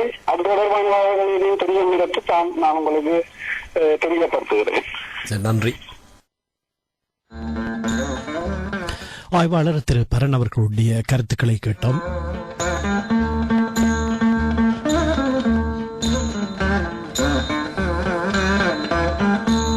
தொடர்ந்து கனடா நோக்கி செல்கின்றோம். அங்கிருந்து திரு தங்கவேல் ஐயா அவர்களுடைய கருத்துக்களை இந்த விடயம் தொடர்பாக பார்க்கலாம். வணக்கம் திரு தங்கவேல் ஐயா அவர்களே. வணக்கம். வணக்கம் தமிழ் நேயர்கள் எல்லோருக்கும் வணக்கம். நீண்ட கால இடைவெளிக்கு பிறகு உங்களை சந்திக்கிறேன். உங்களுடைய இந்த நிகழ்ச்சி தொடங்கல நீங்கள் போட்ட பாட்டு மிக அருமை. அது பாரதியார் இந்திய சுதந்திர காலத்திலே எழுதி பாடின பாட்டு. அந்த காலத்திலையும் அவருடைய காலத்திலையும் இப்படியானவர்கள் இருந்திருக்கிறார்கள். அந்த அந்த ஆதங்கத்தில்தான் மனந்து வந்து அப்படி பாடியிருக்கிறார்கள். இந்த பாடல் எங்கள் அனைவருக்குமே அன்றிலிருந்து இன்று வரையே இலங்கையின் இந்த உண்மையில இந்த சுந்தர கால போராட்டத்திலேயே இந்த கொடி பிடிக்கிறதுக்கு வந்தே மாதிரி சொல்லி கொடி பிடிக்கிறதுக்கு போகிறதுக்கு ஒவ்வொருக்கும் ஒவ்வொரு அணா கொடுத்துதான் அதெல்லாம் செய்தி. அப்படி அந்த காலத்திலும் இருந்திருக்கார்கள், இந்த காலத்திலும் இருக்கிறார்கள், இனிமேலும் இருப்பார்கள் போலதான் தெரியுது. இந்த நீங்கள் வாசித்த கட்டுரை நண்பர் மூத்த உடவியலாளர் தோழன் அவர்கள் வாசித்த கட்டுரை, அது வியன் என்ற நல்ல கட்டுரை, அருமையான கட்டுரை. எல்லோரும் படிக்கணும், எழுத்துக்கூட்டு படிக்கணும். ஏனென்றால் அதுல எல்லாம் சகலதையும் அதுல உள்ளடக்கி எல்லாத்தையும் சொல்லியிருக்கிறார். அதுக்கு பிறகு இப்போது தன்னுடைய கருத்து சொன்ன ஆய்வாளர் இவர் எல்லா மொழிகளிலுமே ஒரு புலமை வாய்ந்தவர். நீண்ட காலமாக விடுதலை புலிகளுடைய காலகட்டத்திலும் சரி அதன் பின்னரும் சரி நெருங்கிய அனைவருடன் நெருங்கிய தொடர்பில் இருந்தவர். அவருடைய பேச்சு கேட்க அந்த அதை நீங்கள் உறுதிப்படுத்துவதாக இருக்கிறது. உண்மையிலே வந்து இந்த அங்க வந்து ஒரு ஆட்சி மாற்றம் நடந்திருக்கிறது. அதை நாங்கள் பலரும் அது தெரியாமலே இருக்குது. கடந்த ஜனாதிபதி தேர்தல் நீங்கள் எதிர்பார்த்தால் கஜேந்திரகுமார் அவர் வந்து இந்த புறக்கணிப்பில் அவர் வீரர். எல்லா தேர்தலையும், அதாவது 2010ஆம் ஆண்டு நடந்த நாடாளுமன்ற தேர்தலை விடுத்து அது நீங்களாக மற்ற எல்லா இதுகளையும் எல்லா தேர்தலையும் அவர் புறக்கணித்து தான் வர்றார். அது வந்து இந்த பிரதேச சபை தேர்தலாக இருக்கட்டும், அல்லது மாகாண சபை தேர்தலாக இருக்கட்டும், அல்லது ஜனாதிபதி தேர்தலாக இருக்கட்டும். ஜனாதிபதி தேர்தலில் அவர் என்ன சொன்னார் என்று சொன்னால், இந்த ராஜபக்சையும் இந்த சிறிசேனா 2 பேரும் ஒன்றுதான், அது பேர் தான் வித்தியாசம். மற்றபடி அவர்கள் வந்து ஒரே ஆட்கள். அதாவது அவர்கள் எவர் வந்தாலும் அது நாடகத்துல மாறாது, நடிகர்கள் மாறுவார்கள் சொல்லி அவர் சொன்னார். உண்மையில நீங்க பாத்தீங்களா, உங்களுக்கு தெரியாமல் இருந்தேன்னு நீங்க நினைக்கிறீர்களா? இல்ல, அவர் சொன்னது தமிழர்களுக்கு தெரியாமல் இருக்கிறதுன்னு நீங்க நினைக்கிறீர்களா, அல்லது இந்த அரசியலை முன்னெடுத்து செல்கின்ற தமிழ் தலைவர்களுக்கும் இது தெரியாமல் இருந்த கருத்தை அவர் சொன்னாரா? நாங்கள் எங்களுடைய அணுகுமுறை என்று சொன்னால், எங்களுக்கு 2 பகைவர்கள் இருந்து வச்சுக் கொள்ளுங்க. நாங்கள் பலவீனமா இருக்கிறோம், 2 பகைவர்கள் இருக்கிறார்கள். அதுல வந்து நாங்கள் என்ன செய்வோம், ஒரு பகைவனோட நட்பை தேடிக்கொண்டு மற்றவனை சமாளிக்கணும், அல்லது அவனை ஒழிச்சு கட்டணும். இது வந்து வள்ளுவரை சொல்லி வச்சிருக்கார் 2000 ஆண்டுகளுக்கு பிறகு. ஆனால் இப்ப 100 ஆண்டுகளுக்கு முன்னம் இருந்த லெனினும் இதே கருத்தை தான் சொல்லியிருக்கிறார். வள்ளுவர் 2 பகை என்று சொல்லியிருக்கார், லெனின் வந்து 4 பகையை பற்றி சொல்றார். அதனுடைய நாங்கள் வந்து யதார்த்த அரசியலை செய்யணும்.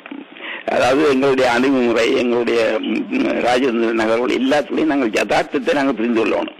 இன்றைக்கு சற்று முன் நான் எங்களுடைய கஜேந்திரன் அவர்கள் வழக்கம் போல அவர் பேச்சு நான் கேட்டேன். அவர் சொன்னார், நாங்கள் வந்து இந்திய நிகழ்ச்சியின்படிதான் தமிழ் தேசிய கூட்டமைப்பு நடக்காது சொல்லி.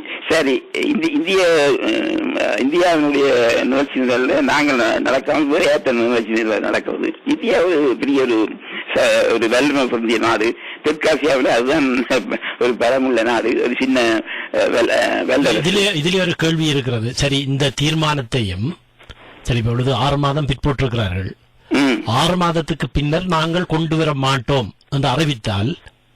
தமிழர்கள் யாரை போய் சந்திப்பார்கள், யாரூடாக அதை மீண்டும் கொண்டு வருவதற்கான முயற்சிகளை மேற்கொள்வார்கள்? இவர்களிடம் அதற்கான பலம் இருக்கிறதா? உலக நாடுகளை சந்தித்து இல்லை நீங்கள் மீண்டும் கொண்டு வர வேண்டும் என்று இவர்கள் யாரிடமாவது கேட்டால் இவர்களை சந்திப்பதற்கு உலகத்தில் யார் தயாராக இருக்கின்றார்கள்? ஒரு நாடும் தயாரா இல்லை. ஒரு நாட்டு தயாரா இல்லை. ஒரு நாட்டு ராஜதந்திரி கூட தயாரா இல்லை. 2009ஆம் ஆண்டு இந்த இதே அந்த பேரவையில இந்த ஸ்ரீலங்காவை கண்டித்து ஒரு தீர்மானத்தை சுவிட்சர்லாந்தும் கனடாவும் கொண்டு வந்தது. ஆனா அதுக்கு ஆதரவு இல்லாம போயிட்டு அதை பார்த்துட்டு இந்தியா ஒரு தீர்மானத்தை முன்மொழிந்தது. அதாவது சர்வாதி பயங்கரவாதத்தை ஒழித்த ஸ்ரீலங்காவுக்கு பாராட்டு. அது 2009ஆம் ஆண்டு. அதுக்கு பிறகுதான் சம்பந்தர் சரி, சுமந்திரன் சரி, இவர்கள் எல்லாம் இந்த அவருடைய தொடர்பு துண்டிக்கப்பட்டிருக்கிறது. அவரை மீண்டும் இணைத்துக் கொள்ளுகின்றோம்.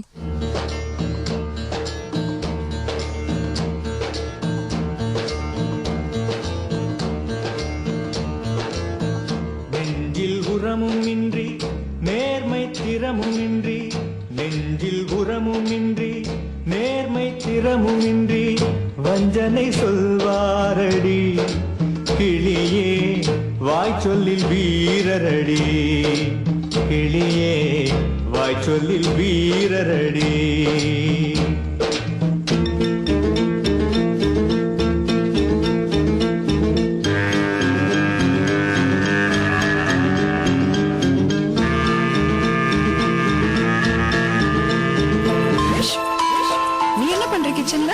பிரியாணி உங்களுக்கு இது என்ன ஷூட்டிங் நினைச்சியா?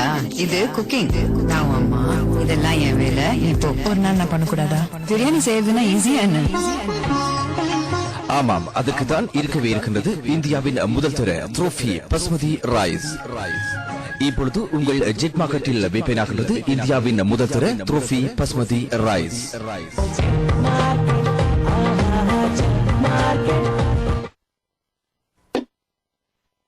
சிலர்களை தொடர்ந்து திரு தங்கவிலை அவர்களுடைய கருத்துக்களை கேட்போம். அவரது தொடர்பில் ஏற்பட்ட தடங்களுக்காக வருந்துகின்றோம்.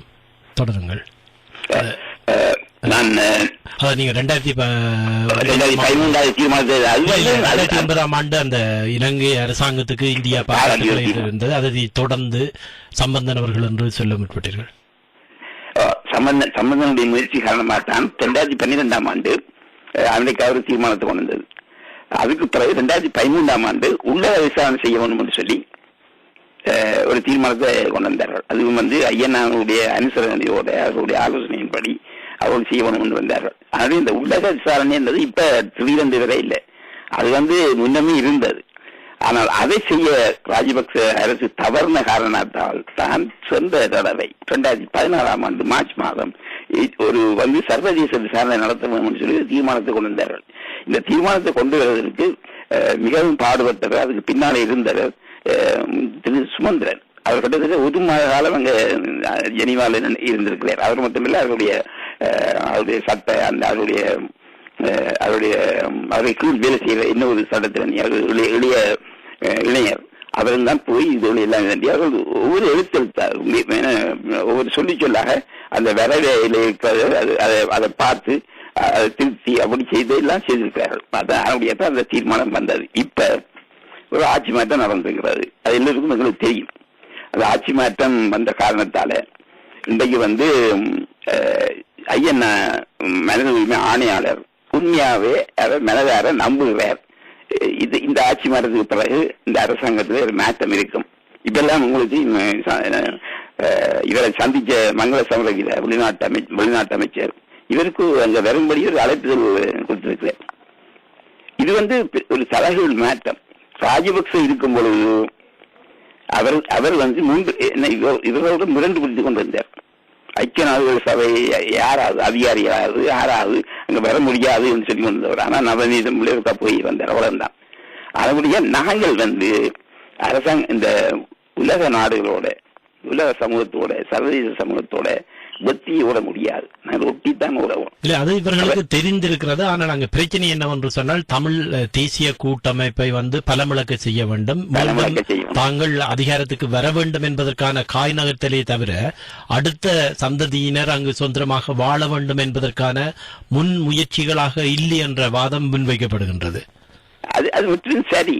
இவர்களுக்கு வேற வேலை இல்லை. இவர்களுக்கு நீங்க இந்த ஆட்சி மாற்றத்துக்கு ஒரு இன்னொரு சின்ன உதாரணத்தை எடுத்து காட்ட முடியும். பல்கலைக்கழகத்தில் இப்போ செவ்வாய்க்கிழமை பெரிய ஒரு ஏற்பாட்ட ஊர்வலம் நடந்திருக்கிறது.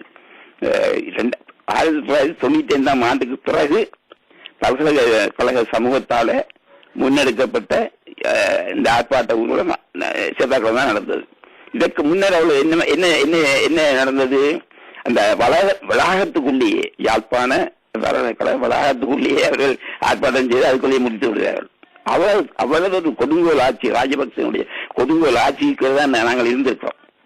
அப்ப அங்க நாங்கள் துணிச்சலாக போன செய்யறதில்ல, ராஜபக்சக்கு எதிராகவும் சிறிசேனாக்கு ஆதரவாகவும் போடும்படி வெளிப்படையாகவே தமிழ் தேசிய கூட்டமைப்பு சொல்லிக்குது. அதை மக்கள் புரிந்து கொண்டு இந்த மக்கள் அப்படியே ஒன்றை அள்ளி கொட்டினார்கள் இந்த வாக்குகளை. நீங்க தெரியும், வடக்கு மாநிலத்தில் 78 விழுக்காடு வாக்குகள் சிறிசேனாக்கு விழுந்திருக்கு. அப்ப இதெல்லாம் இது எப்படி விழுதுன்னு சொன்னா இவங்க அதை புறக்கணிக்க சொன்ன பிறகுதான் அது மக்கள் அப்படி நடந்து கொள்றார்கள். அப்ப இவர்களுக்கு ஒரு வெக்கமான தோஷம் ஒன்றும் இல்லையா?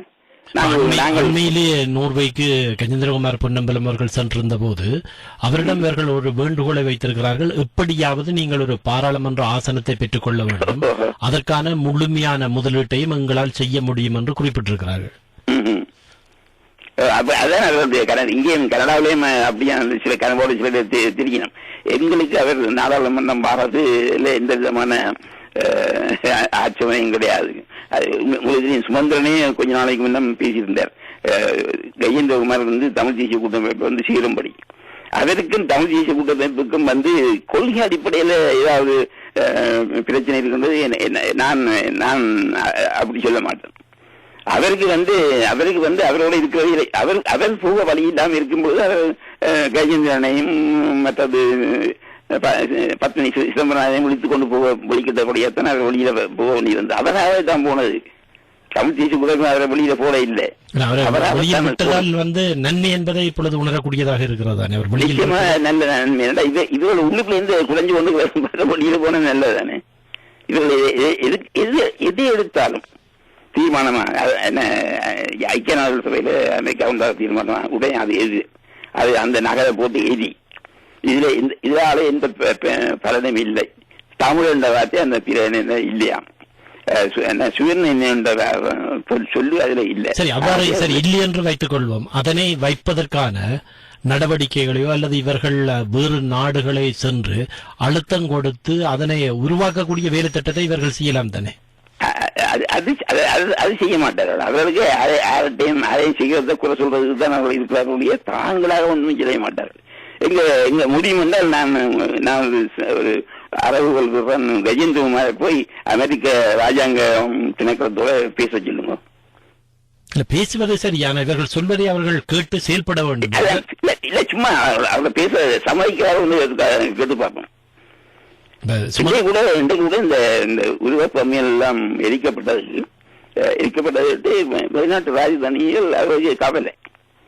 அவர்கள் கேட்கிறார்கள், ஏன் இப்படி நடக்குது, என்ன நடக்குது, இப்படி நடக்குது. பிரச்சனை என்னவென்று சொன்னால், இப்ப தமிழர்களுக்கான தீர்வு திட்டத்தை உலக நாடுகள் விரும்பினால் விரைவாக கொடுப்பதற்கான அழுத்தத்தை அவர்கள் கொடுக்க முடியும். ஆனால் அவர்கள் என்ன அவதானிக்கிறார்கள் என்று சொன்னால், நாங்கள் அங்கு மாற்றங்களை ஏற்படுத்துவதன் ஊடாக புலம்பெயர்ந்து உள்ளவர்கள் மீண்டும் முன்பு எவ்வாறு கிராமத்துக்கு கிராமம் இந்த நாட்டு அரசாங்கமாக இருந்தாலும் இந்த நாட்டு அரசாங்கத்தினுடைய ஆட்சி அதிகாரத்தை மீறி இவர்கள் கட்டுப்படுத்தி வைத்திருந்தார்கள். தமிழ் மக்களை ஏதோ ஒரு வகையிலே கட்டுப்படுத்தி வைத்திருந்தார்கள். நீங்கள் ஒரு பாடசாலையை ஆரம்பிக்க வேண்டுமானால் சாதாரணமாக இந்த நாட்டு அரசாங்கத்திடம் தான் நீங்கள் அனுமதி கேட்க வேண்டும். ஆனால் முன்னர் இந்த போராட்டத்தோடு சம்பந்தம் இல்லாத ஒருவர் உங்களுடைய வீட்டுக்கு வருவார், ஆற கேட்டு பாடசாலையை ஆரம்பித்தார் என்ற கேள்வியோடு வருவார். அவர்கள் இந்த நாட்டு அரசாங்கங்கள் என்ன பார்க்கின்றன, அங்கு ஒரு அழுத்தத்தை கொடுத்து தமிழர்களுடைய உரிமையை கொடுக்க முற்பட்டால் இவர்கள் மீண்டும் துளித்து எழுந்து விடுவார்களா என்று பார்க்கின்றார்கள். இவர்களை துளித்து எழாத வகையிலே வரும் வரையில் அங்கு நீங்கள் விரும்புகின்ற தமிழர்களுக்கான அபிலாசைக்கு ஏற்ற வகையிலே ஒரு தீர்வு திட்டம் வராது என்று சொல்லப்படுகின்றது. அதில் இந்த நாடுகள் அவதானமாக இருக்கின்றன. அதாவது இவர்கள் மீண்டும் வெளிநாடுகளிலே துளித்துவிடக் கூடாது என்பதில் இந்த நாட்டு அரசாங்கங்கள் அல்லது இந்த நாட்டு புலனாய்வு துறையினர் மிக கவனமாக இருக்கின்றார்கள் என்பதை ஏற்றுக்கொள்கிறீர்களா? அதனால் தான் எங்களுடைய உரிமை தொடர்பாக அவர்கள் இவ்வாறு இழுத்தடித்துக் கொண்டிருக்கின்றார்களே தவிர, என்றால் அவர்கள் அங்கு உரிமை கொடுக்கின்ற அதே நேரத்திலே இவர்கள் மீண்டும் தமிழ் மக்களை தங்களுடைய நாடுகளிலே மீண்டும் தங்களுடைய கட்டுப்பாட்டுக்குள் கொண்டு வந்து விடுவார்களா என்ற அச்சம் இவர்களுக்கு இருக்கிறது. நீங்கள் இந்த சிறிசேனா ரணில் விக்ரமசிங்கர்களுடைய அரசியல் அந்த 100 நாள் வேலை திட்டத்தை நீங்க பாத்தீங்கன்னா என்றால் அதுல எங்களை பத்தி பெருசா ஒன்றும் இல்லை. ஆனா மலையக தமிழரை பத்தி 2 இருக்குது. ஒன்று அவர்கள் இப்போது இருக்கிறது லைன்ல, உங்களுக்கு அது தெரியுமா, நீங்க பார்த்துருப்பீங்க தெரியாது, நான் நேர பார்த்துருக்கிறேன். அந்த மக்கள் அந்த லைன்ல போய் கீழே சப்பானி ஒலி கொண்டு நான் சாப்பிட்டுருக்கிறேன். அந்த மக்கள் அந்த லைன் அந்த அறுவடை எல்லாத்தையும் உடைச்சு செஞ்சு விட்டுட்டு தமிழ் மக்களுக்கு அங்கே இருக்கிற மலைய தோட்ட தொழிலாளருக்கு சொந்த காணி கொடுத்து அதுல வீடு கட்டுறதுக்கு ஒரு திட்டம் இருக்குது.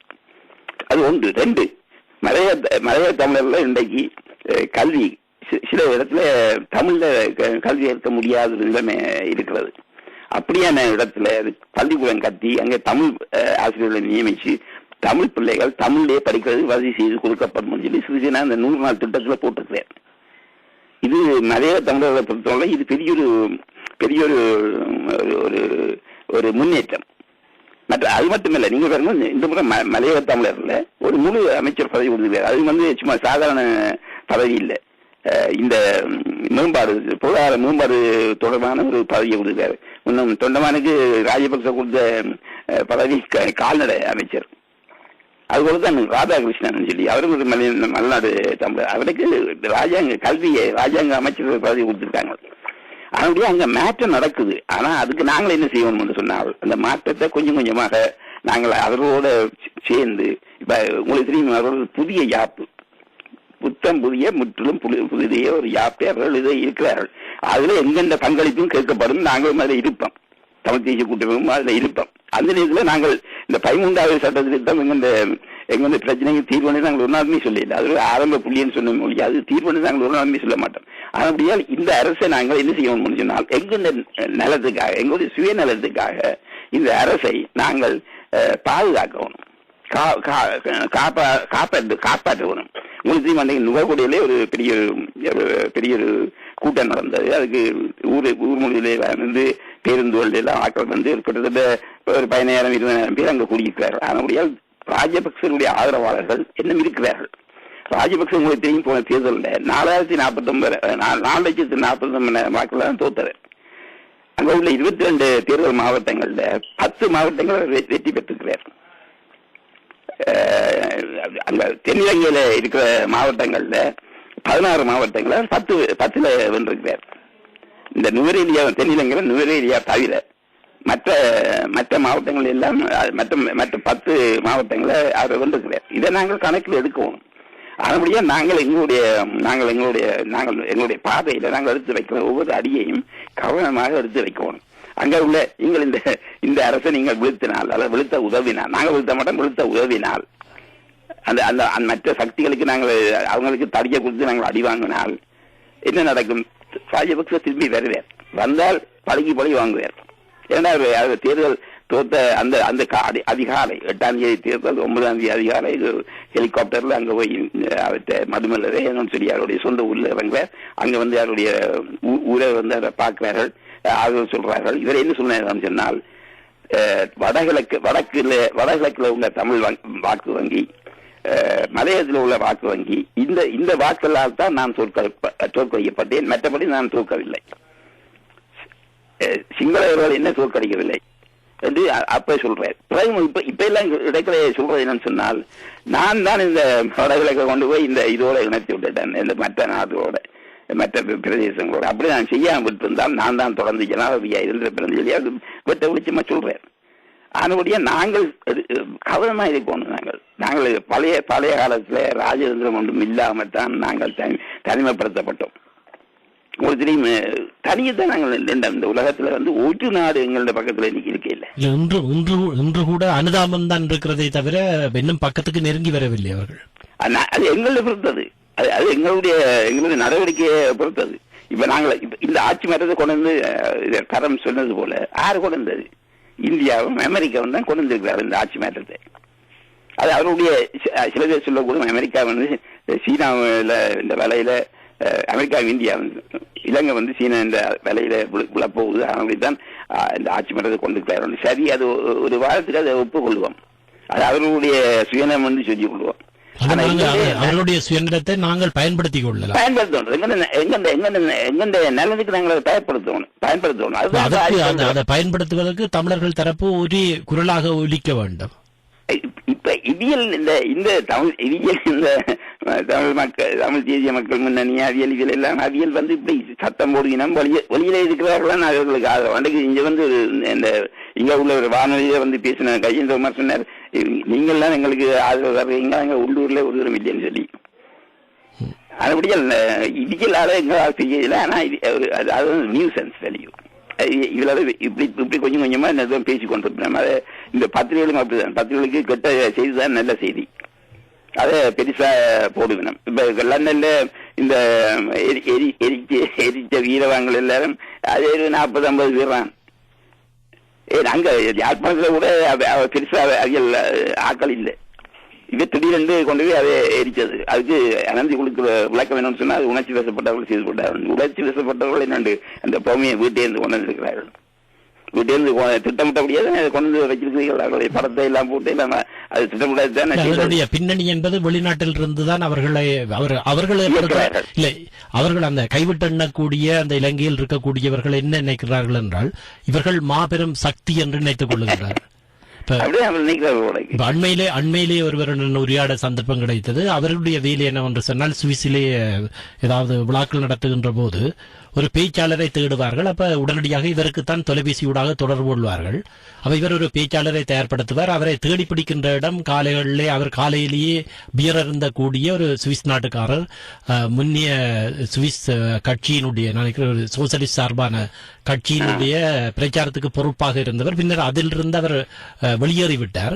ஆனால் தொடர்ந்து அதனுடைய அங்கத்தவராக இருக்கின்றார். அப்ப அவரே என்ன செய்வார்கள் என்றால், இவரிடம் தொடர்பு கொண்டவுடனே இவர் போய் சந்திப்பார். அந்த ஒரு பாரில் இருப்பார், அங்கே போய் சந்திப்பார்.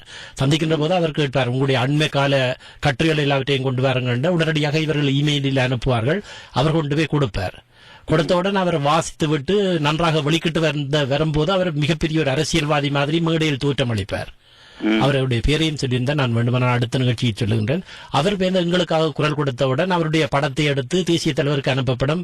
அதாவது சுவிஸ் நாட்டினுடைய சோசலிச கட்சி எங்கள் பக்கம் வந்து விட்டது என்று. ஆனா அவருக்கும் சோசலிஸ்ட் கட்சிக்கும் அந்த அவர் பேசிய காலத்தில் எந்த விதமான தொடர்புகளும் கிடையாது. முன்னர் பதவி வைத்திருந்தார், பின்னர் அதிலிருந்து அவர் வெளியேறிவிட்டார். அப்ப அவ்வாறான ஒரு சூழலில் தான் தமிழர்கள் நம்பப்படுகின்றார்கள், தொடர்ந்து நம்ப வைக்கப்படுகின்றார்கள். அப்ப இவர்கள் தொலைபேசியூடாக தொடர்பு கொண்டு அதை நான் உங்கள் பிரச்சனைகள் எல்லாம் பார்த்துக் கொள்றோம், எங்களுக்கு பின்னால் மக்கள் இருக்கிறார்கள் என்பதை நம்பி அவர்களும் இவ்வாறான இந்த சில்லறைத்தனமான செயல்களிலே சிந்திக்காமல் ஈடுபடுகின்றார்கள். எனக்கு இருக்கிற பெரிய வியப்பு என்னன்னு சொன்னால், எங்களுடைய மக்கள், வடகிழக்குல உள்ள மக்கள், அவர்கள் மிக தெளிவாக இருக்கிறார்கள். என்ன இந்த நீங்கள் போன தேர்தல் நீங்கள் பார்த்தீங்க என்றால், ஒரு பொது தேர்தல் சொன்னால் வேட்பாளர்கள் எல்லாம் களத்தில் இறங்கி வேலை செய்வார்கள். மாகாண சபை தேர்தல் இருந்தாலும் களத்தில் இறங்கி வேலை செய்வார்கள்.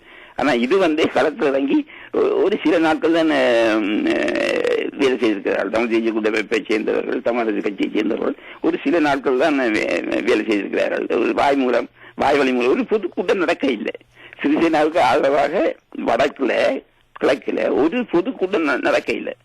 அவர்கள் வந்து ஒரு பொதுக்கூட்டம் வச்சார்கள். மற்றபடி தமிழ் தேசிய கூட்டத்தில் எந்த அப்படி இருந்தும் எங்களுடைய மக்கள் வந்து தமிழ் என்ன இந்த எப்படி இந்த எங்களுடைய வடமாகாண சபை தேர்தலில் வாக்களித்தார்களோ அதே மாதிரி வாக்களிச்சிருக்கிறார்கள். சரி, அப்படியே காத்திருங்கள். ஒரு சில நேயர்கள் இங்கே 4 நேயர்கள் இணைந்திருக்கின்றார்கள். அவர்களுடைய கருத்துக்களையும் பார்க்கலாம். முதல் வந்திருப்பவர். வணக்கம். ஹலோ, வணக்கம். நான் புதியவன். சொல்லுங்கள் புதியவன். ஆமாம், இப்ப ஐயா அற்புதமாக நாங்கள் உங்களுடைய நீங்க 2 பேரும் உரையாடும் பொழுது நாங்கள் எங்களுடைய தாயகத்தில் என்ன நடக்கின்றது, ஒரு சிலர் அதாவது சொல்லி சொல்வார்களே, அநியாயம் என்னென்று அநியாயத்தை தட்டி கேட்பதற்கு ஒருவனுக்கு நியாயம் தெரிந்திருக்க வேண்டும்.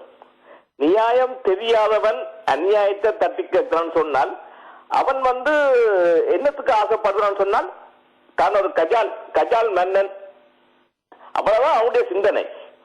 அவன் அந்த அநியாயத்தை தட்டி கேட்கிறான், அந்த படங்களை கொளுத்துகிறான். இதெல்லாம் நியாயத்துக்கு எதிரானது அல்ல.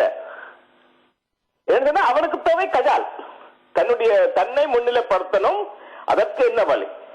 அதனை இன்றைக்கு கஜேந்திரகுமார் உண்மையில் அவர் நல்ல ஒரு அறிவாளி. அவர் ஏன் இப்படி அவர் தன்னை முன்னிலைப்படுத்த வேண்டிய அவாவில் மற்றவர்களை அவர் தூண்டி விடுகிறார். அதனால் ஒரு சில பேர் செய்கிற செயல்கள் தமிழ் இனத்தை மொத்த இனத்தையே பாதிக்கின்றது. என்ன இது ஒரு கவலைக்கு. எனக்கு போன முறை இந்த சிஆர்டியில தான் நான் கேட்ட நிகழ்ச்சியில ஒரு நேயர் உண்மையில் அந்த அவர் சொல்லித்தான் தமிழக கட்சியை துடைத்து எறிய வேண்டும் சொல்லி. அப்ப அவர் என்ன ஆசைப்படுகிறார், தன்னை தாய் முளைப்பாலுக்காக வேண்டி ஏறி குந்திருந்து ரத்தம் குடிக்க காட்டேரி கூட்டங்கள் போலவும் இங்கே தென்படுகின்றார்கள். எவ்வளவு ஒரு வேதனையாக இருக்கின்றது. இது கிட்டத்தட்ட கடந்த 3 வாரங்கள் கேட்ட நிகழ்ச்சிகளை கேட்கும் பொழுது எனக்கு ரத்தம் கொதிக்கு. ஏன் இப்படி நாங்கள் பாடம் ஏன் கலைக்கின்றோம்? இன்றைக்கு டிஆர்டி வானொலி எதற்காக கலைக்கின்றது, எதற்காக புலம்புகின்றது? எங்கள் இனத்தின் விடுதலைக்காக வேண்டித்தானே. நாங்கள் எங்களுக்கு சாப்பாட்டுக்கு வழி இல்லையண்டா புலம்பெயர் தேசத்துக்கு வந்தோம் இல்லையே. இதனை சிந்திக்க பிரச்சனை என்னவென்று சொன்னால் எங்களுடைய காலம், எங்களுடைய பெற்றோருடைய காலம் முடிந்து விட்டது. அடுத்த சந்ததியினராவது அந்த நாட்டிலே பாதுகாப்பாக இருப்பதற்கான சூழ்நிலையை இப்பொழுது இருப்பவர்கள் உலகம் எங்களுடைய பக்கம் ஓரளவுக்கு முழுமையாக இல்லாவிட்டாலும் ஓரளவு அனுதாபத்தோடு தமிழர்களுடைய பிரச்சனை தீர்க்க வேண்டும் என்று பார்க்கின்ற சந்தர்ப்பத்தை நாங்கள் பயன்படுத்தி கொள்ளாவிட்டால் எந்த காலத்திலுமே அடுத்த சந்ததியினரை பாதுகாக்க முடியாத ஒரு சூழல் ஏற்படும். உண்மையில் அந்த புலிகளின் தலைவர் சொன்னவர், நான் பெரிது நீ பெரிது என்று இல்லாமல் நாடு பெரிது என்று வாழன்னு சொல்லி, அதனை எவன் மதித்து நடந்துக்கிறான்? கொடி பிடிக்கிறோம், படங்களை ஏந்தினோம். இதை சொன்ன வார்த்தையாது. இன்றைக்கும் நான் விமர்சனம் செய்தாலும் அதனை நான் மதிக்கின்றேன்.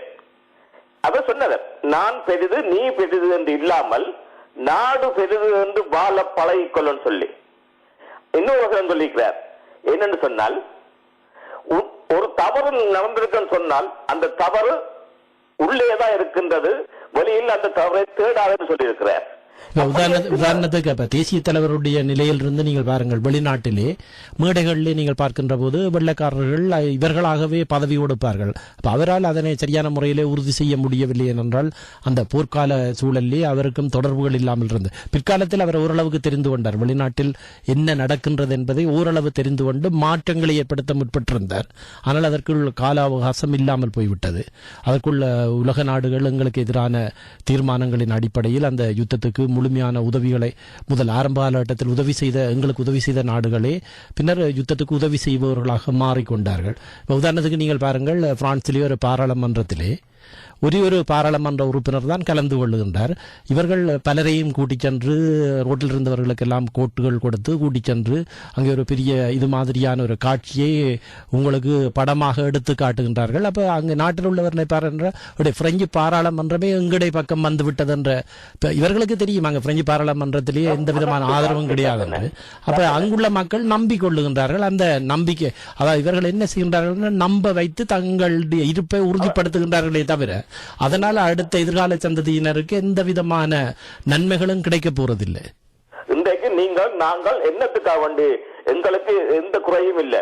நல்லா உழைக்கிறோம், நல்லா சம்பாதிக்கிறோம், புதுக்கார் வாங்குறோம், எல்லாம் செய்கிறோம். இதெல்லாம் நாங்க எங்களுக்கு ஓகே. நாங்கள் என்னத்துக்கு இன்றைக்கு இவ்வளவு கத்துறோம்? இந்த ஐயாலாம் கர்நாடகால இருந்து ஏன் இவ்வளவு மிக வயது முதிர்ந்தவரா? மிக வயது முதிர்ந்தவர் ஐயா? ஆமாம். இல்ல, அவருக்கு சொல்ல கேட்கிறோம். நான் யோசிச்சு பாருங்க, நாங்கள் எல்லாம் என்னத்துக்காக வேண்டி கலைக்கிறோம்? சுய லாபத்துக்காக வேண்டி அல்ல. எங்களோட இனம் ஏன்னு சொன்னால் எவ்வளவு நாங்கள் இழந்தோம் என்ன, அதற்கு ஒரு அர்த்தம் தேட வேண்டும் என்பதும் எங்களுடைய நிலப்பாடு என்ன. ஆனால் இந்த ஒரு சில பேர் செய்த வேலைகளை பார்க்கும் பொழுதோ உங்களுக்கு தெரியும், 72ஆம் ஆண்டு போராட்ட ஆரம்ப காலத்துல புலிகளின் தலைவர்கள் முடிவெடுத்தவர். முதலாவது இந்த போட்டு தள்ள வேண்டிய ஆட்களை போட்டு தள்ளினாத்தான் மிச்ச வழிப்பயணத்தை தொடரலாம் என்ற ஒரு முடிவெடுத்தவர்.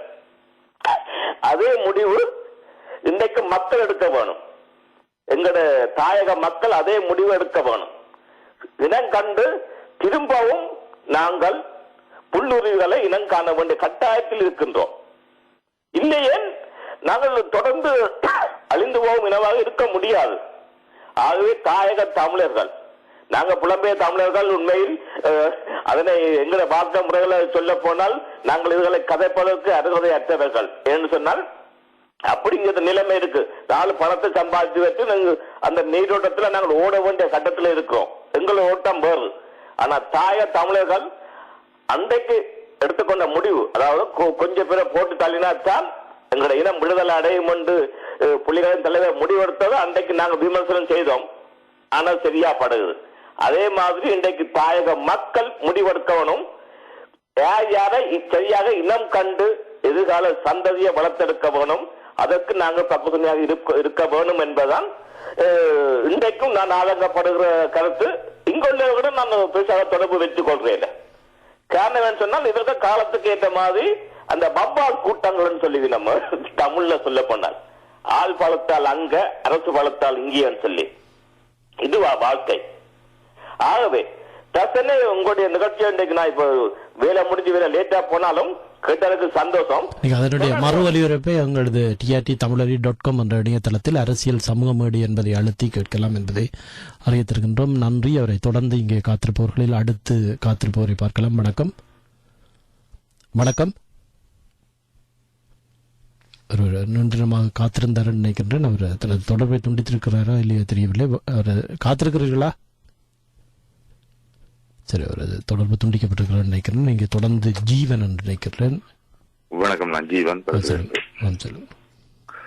என்னென்று சொன்னா, இந்த 3 ஊடகவியலாளர்கள் அல்லது அரசியல் சார்ந்து பேசிய 3 பேர், பரன், ரட்னம், அவற்ற கட்டுரை, மற்றது இப்ப பேசிக் கொண்டிருக்கிற நபர் கனடாவில இருந்து, இவன் இதெல்லாம் கேட்டேன். ஆனா நான் இவன் இந்த கருத்தோட 100% முரண்படுறேன். என்னன்னு சொன்னா, ஐயன் என்ற விளக்கம், கொடுக்கப்பட்ட விளக்கம் ஒன்று ஸ்ரீலங்கா அரசு எடுத்த ஒரு முடிவை TNA ஆதரிச்சது. அங்க தமிழாக்களுக்காக ஒரே ஒரு குரூப்பா இருக்கக்கூடிய அந்த அரசியல் கட்சி சார்ந்தது TNA. ஆக TNA தொலைக்காட்சியிலே சம்பந்தர் ஒரு கட்டத்துல சொல்லி இருந்தார். அதை சொல்லும் போது நீங்க கனவு கண்டுட்டா வந்தீங்கன்னு நீங்களே என்னட்ட கேட்டீங்க. அப்ப TNA சொல்லும் போது நார்மலா ஐநா ஒரு முடிவு எடுக்கும் போது ஒரு வாக்கெடுப்பு நடத்தும். இப்படியான ஒரு முடிவு எடுக்கிறதுக்கான அந்த வாக்கெடுப்புக்கு கூட சந்தர்ப்பம் இல்லாம TNA சம்மதித்துத்தான் இந்த முடிவு வழியால வந்தது.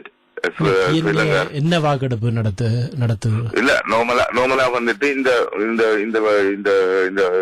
இந்த மார்ச் மாதம் நடக்க போற போட வேண்டும் என்றது அதனுடைய தலைவருக்கு மாத்திரம்தான் உரிமை இருக்கு. அதுக்கு வாக்கெடுப்பு அதுல ஸ்ரீலங்கா கவர்மெண்டும் TNA இணைஞ்சு ஓமண்டு சொன்னா மாற்றலாம், இல்லைன்னு சொன்னா ஒரு முடிவு எடுக்கிற ஐநால இருக்கிற முழு நாட்டின் எல்லா இதுக்கும் வாக்கெடுப்புக்கு கொண்டு வர ஒரு புதிய தகவலாக இருக்கிறது. ஆனா அந்த நடைமுறை இருக்கா இல்லையா? தங்கவேல் ஐயா அவர்கள் நினைக்கிறீர்கள் அவ்வாறான ஒரு நடைமுறை இருக்கிறது என்று? அப்படி ஒண்ணும் இல்ல. சரி, எனக்கு தெரிஞ்ச வரைக்கும், நான் கேட்ட வரைக்கும் அந்த விடயங்களை நீங்கள் தருகின்ற போது விசாரிச்சு பாருங்க. விசாரிக்க தேவையில்லை, நீங்க உங்களிடம் இருக்கிற ஆதாரங்களை தாருங்கள். ஐயா அவர்களும் அதை அறிந்து கொள்ளக்கூடியதா இருக்கும். இது நிச்சயமா ஒரு வாக்கெடுப்புக்கு போய் அதாலதான் இந்த மார்ச் நடக்கிற அந்த இதை தள்ளி வைக்கலாமே தவிர, மற்றும்படி பாங்கியும் கூட சொல்லி இருந்தார் ஒன்னும் செய்யலாத மாதிரி. கடைசியா ஸ்ரீலங்கா தலைவர் முடிவு எடுக்கலாம் என்றுதான் அவரும் குறிப்பிட்டிருந்தார்.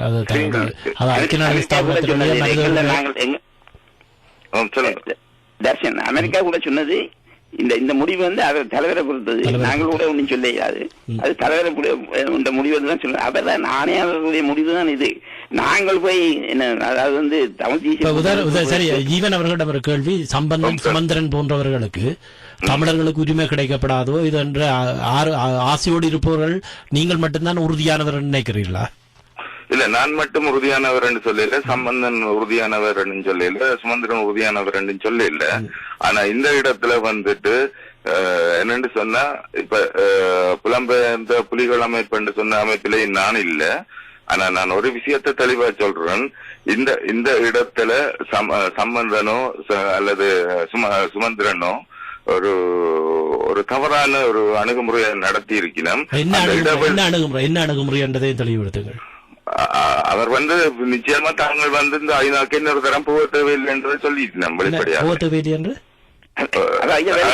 இருக்கணுமே. அவர் சொல்ற எல்லாத்தையும் ஐயனா சபை செய்யுது. என்ன செய்யுது? அதாவது நீங்க சொல்ற வச்சு பார்த்தால் அவர் சுமந்திரனும் சம்பந்தன் சொல்றதே இந்த ஐயனா சபை செய்யுது. நீங்கள் ஒன்று தெளிவா விளங்கி கொண்டு கதைக்கிறீங்களோ எனக்கு தெரியல. தமிழ் தேசிய கூட்டமைப்பு எடுக்கிற முடிவு அதிന്റെ தலைமை வந்து சம்பந்தர், இரண்டாவது சுமந்திரன், இரண்டாவது அப்படி என்று சொன்னா விக்னேஸ்வரன் அடுத்து அறிக்கப்பட வேண்டிய கட்டாயம் எப்படி? என்ன விக்னேஸ்வரன் என்ன சொன்னார்? நாங்கள் தானே சர்வதேச விசாரணை வேண்டும், அதனுடைய அறிக்கை வெளியிட வேணும் என்று சொல்லி சுமந்திரன் கொழும்புல இருந்து ஜெனீவாவுக்கு வந்து நேரடியாக ஆணையாளை சந்திச்சு விக்னேஸ்வரன் அந்த இடத்துல இப்ப கிட்டடியில வெளியிட்ட அறிக்கை அந்த அறிக்கையை நாங்கள் தானே விளைவிக்கிறோம். அது என்ன இருக்கு அந்த அறிக்கை? அதையும் வரவேற்கிறீங்க, இதையும் வரவேற்கிறீங்களா? நீங்க சொல்றது எனக்கு ஒன்றுமா விளங்க இல்ல. உமக்கு யாரு சொன்னது?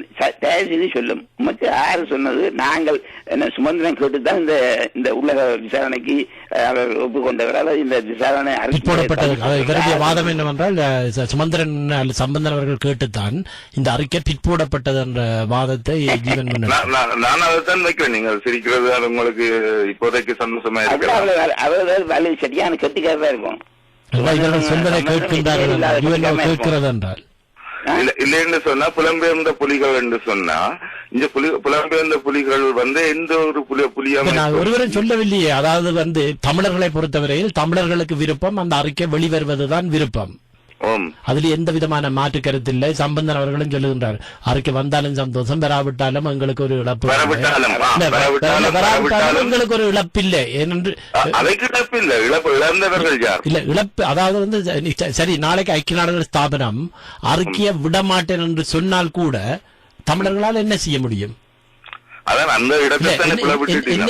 தமிழர் இவர்களால் என்ன செய்ய முடியும்? அதாவது தமிழ் தேசிய கூட்டமைப்பினர் அழுத்தத்தை கொடுக்கலாம், அழுத்தமும் கொடுக்க முடியாது.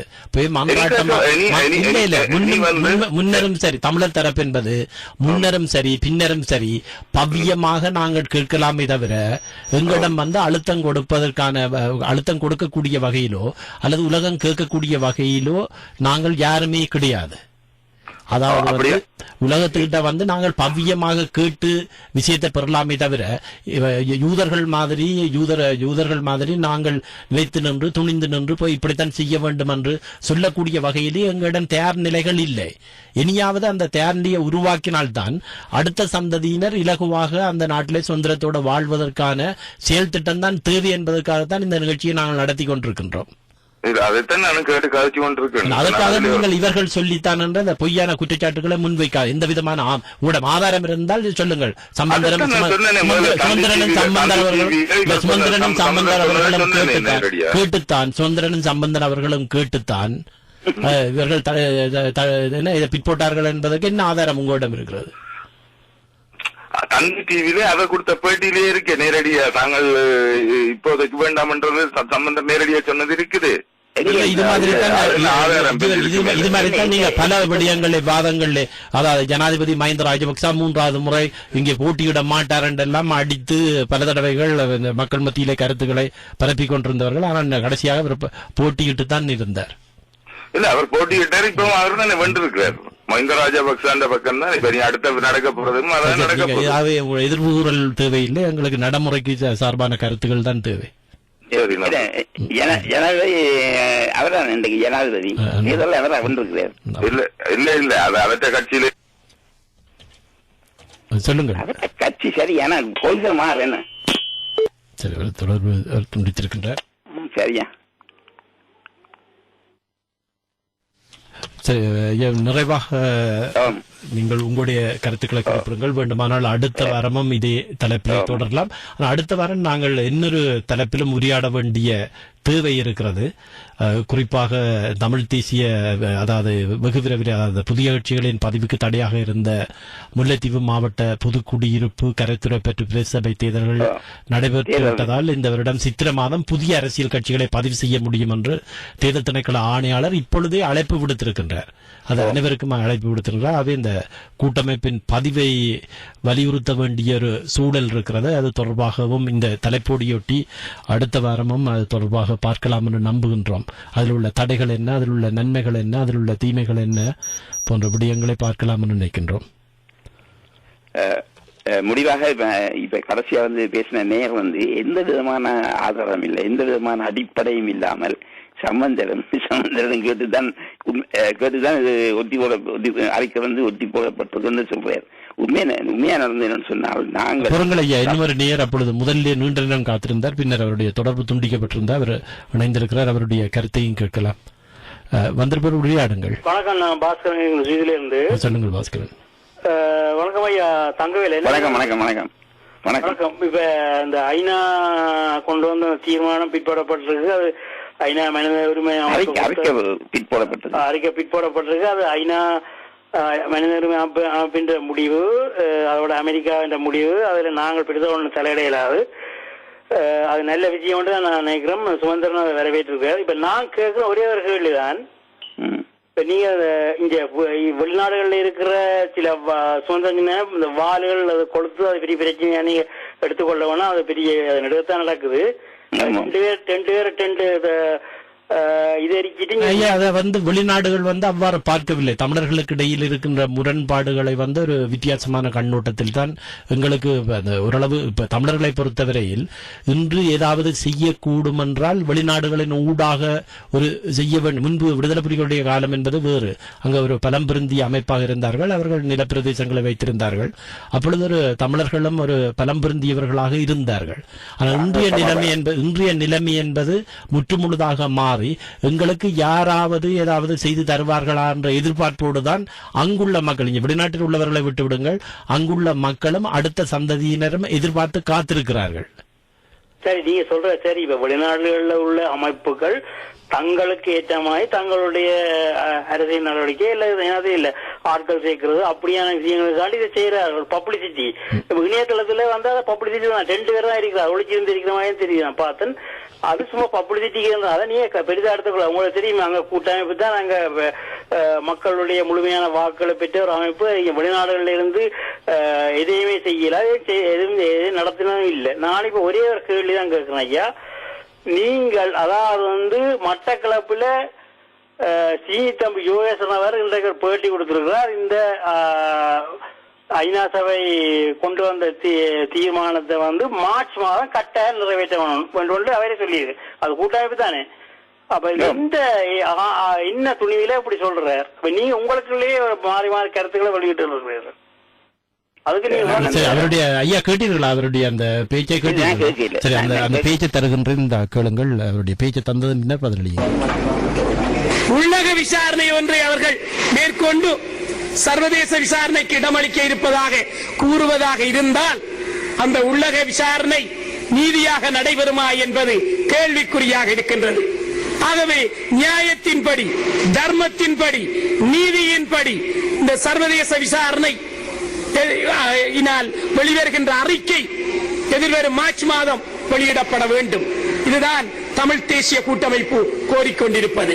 ஐக்கிய நாடுகள் சபை 6 மாதத்திற்கு பின்போடுகின்ற நிலையை ஏற்படுத்திய போது அது சார்பாக எங்கள் தமிழ் தேசிய கூட்டமைப்பு ஐநா சபை பிரதிநிதிகளுடன் பேசியது. அவர்கள் அதற்கு சில காரணங்களை சொன்னார்கள். இன்று இருக்கின்ற நிலையில் எங்கள் தமிழ் தேசிய கூட்டமைப்பு ராஜதந்திர ரீதியாக செயற்பட வேண்டிய சூழலில் இருப்பதனால் அதனை ஏற்றுக்கொள்ள வேண்டிய துப்பாக்கிய நிலைமைக்கு ஆளானோம். ஆனாலும் நாங்கள் இன்று வரை சர்வதேச விசாரணையின் அறிக்கை எதிர்வரும் மார்ச் மாதம் வெளியிடப்பட வேண்டும் என்பதில் உறுதியாக இருக்கின்றோம். இதுதான் அவருடைய பேச்சினுடைய சாராம்சம். நன்றி நன்றி ஒளிபரப்பினருக்கு. நாங்களும் தான் சொன்னாங்க இந்த இந்த இதனுடைய அறிக்கை வந்து மார்ச் மாதம் கட்டாயம் கொண்டு வரணும்னு நாங்கள் சொன்னாங்க. வந்து கொழும்புல இருந்து ஜெனீவாக்கு வந்த மன்னிக்கும் டிஸ்டர்ப் பண்றதுக்கு நீங்கள் சொன்னா போலியோ அது நடக்க போறது இல்ல. அது அவர்களெல்லாம் முடிவெடுக்கிறது. அவர் தான் சொல்ற உங்களோட ஏற்கனவே அந்த அமெரிக்கால இருந்து வந்த அந்த பேசி இருக்கிறார். சரியா? பேசியதென்ன அவர்கள் இவர்களிடம் சொல்லிவிட்டார்கள். அது புறம் திரும்ப மேடை ஓட்டு நீங்கள் பேசுற மக்களுக்கு மாத்துறீங்களா இல்ல ஆளுக்கு மாத்துறீங்க? நீங்கள் அவருடைய அந்த பேச்சினுடைய பின்பக்கத்திலே தங்களுடைய அதாவது தங்களால் ஒன்றும் செய்ய முடியாத நிலையையும் அவர் அவ்வாறு பேசி இருந்தாலும் பின்னால் குறிப்பிடுகின்றார். வேண்டுமானால் உங்களுக்கு அவருடைய நிறைவேற்ற வேண்டும் என்றால் அது எப்படி கோரிக்கை விடுகின்றார்கள். தொடர்ந்து இப்ப வடமாநில முதலமைச்சர்கள் கோரிக்கை விடுவதிலிருந்து எல்லோருமே கோரிக்கை விடுகின்றார்கள். ஆனால் தெளிவாக தெரியும் அது நடக்காது என்பது தெளிவாக தெரிந்தும் கோரிக்கை விட்டுக் கொண்டே இருக்கின்றார்கள். இது நடைமுறை சாத்தியம் இல்லாத விஷயம். ஆனால் நாங்கள் கோரிக்கை விடுவதற்கு எங்களுக்கு உரிமை இருக்கிறது. நாங்கள் கோரிக்கை உலக நாடுகளுக்கு நாங்கள் கோரிக்கை விடுத்துக் கொண்டே இருப்போம். வந்து தயாரிக்கப்பட்டாச்சு. சரி, அதை வந்து இவர்கள் பிட் போட்டிருக்காருடைய அறிக்கையெல்லாம் தயாரிக்கப்பட்டார். அதை எந்த நேரத்திலும் அவர்கள் ஆனால் அந்த அறிக்கை வெளிவரும் போது தமிழர்கள் தரப்புக்கும் அதிர்ச்சியான தகவல்கள் அந்த அறிக்கையில இருக்கிறது என்று இப்பொழுது உறுதிப்படுத்துகின்றனர். இன்னொரு விடயம் நான் உங்களுக்கு தங்கையாக கூற விரும்புகிறேன். இந்த 6 மாத பெரியட்ல வந்து நீங்கள் வந்து ஒரு விசாரணையை மேற்கொண்டு மூடல நான் போயிட்டு தான் வந்தாங்க. 3 லட்சம் சொன்னா அங்க வன்னி இருக்குது. இன்னும் நேரடியா விசாரிக்கலாம். அதற்கான ஏற்பாடுகளை இந்த தேர்தலுக்கு பின்னர் செய்வார்கள் என்று சொல்லப்படுகின்றது. அதாவது நேரடியாக ஏற்கனவே சாட்சிகள் தந்திருந்தாலும் அந்த சாட்சியினுடைய உண்மைத்தன்மையை அவர்கள் உறுதிப்படுத்துவதற்கு இதை பயன்படுத்திக் கொள்ள இருக்கின்றார்கள் என்றும் உள்ள தகவல்கள் தெரிவிக்கிறார்கள். ஐக்கிய நாடுகள் ஸ்தாபனத்தினுடைய அந்த அதிகாரிகள் ஐக்கிய நாடுகள் அறிக்கை அவர்கள் வந்து விசாரிப்பதை விட நாங்கள் தயார். நீங்கள் சொல்லுவதை ஏற்றுக்கொள்கின்றோம். அதாவது நாங்கள் தயார்படுத்த வேண்டும். இன்னும் இதுவரையிலேயே பயத்தின் காரணமாக சொல்லாமல் இருந்தவர்களை தேடி கண்டுபிடித்து இப்பொழுது அதை தயார்படுத்தக்கூடிய இப்ப ஒரு நல்ல சூழ்நிலை இருக்கக்கூடிய நான் போயிட்டு வந்த நான் அங்க வந்து 3 லட்சம் பேர் இருக்கிறார்கள். அவர்கள் பிணங்களோட நடந்து வந்தவங்க அங்க இருக்கிறான். செல்லடிச்சவர்கள் தான் இருக்கிறான். அவர்களை போய் இவர்கள் வடமாநில சபையில ஒரு விசாரணை குழு அமைச்சு விசாரிச்சு இந்த செப்டம்பர் மாதங்கள்ல அந்த விசாரணை அறிக்கையை சமர்ப்பிங்க. இல்ல இவையிலே போவினம் ஐக்கிய நாடுகள் சபையை அவர் சொல்வது என்னன்னு சொன்னா அவர்கள் போவதை விட நம்மவர்கள் அவர்களை கண்டுபிடித்து முக்கியமான சாட்சிகளை கண்டுபிடித்து அதனை மீண்டும் ஒப்படைப்பதற்கான முயற்சிகளை செய்ய வேண்டும் என்றுதான் அவர் வேண்டுகோள் விடுகிறார். அதான் சுமந்தம் என்ன சொல்றாருன்னா மேலதிகமான சாட்சியங்களை சான்றுகளை கொடுப்பதற்கு இது நல்ல ஒரு வாய்ப்பு. இதை பயன்படுத்தி நாங்கள் அதை செய்ய வேண்டும் நாங்கள் சொல்றோம். அது நீ இந்த வடமாநில சபையின் மூலம் அதை செய்யலாம் நான் நினைக்கிறேன். தீர்மானங்களை நிறைவேற்றுவதை விட செயல்பாடுதான் வேண்டும் செய்யலாம். போய் வடியா விசாரிக்கலாம். நான் போய் நேர விசாரிச்சு நான் 2-3 பேரை பிடிச்சி வேன்ல இருந்து வடியா சொல்றான் நடந்தது. நீங்கள் விசாரிச்சாக சொல்லி இருக்கிறேன். கூடுதலான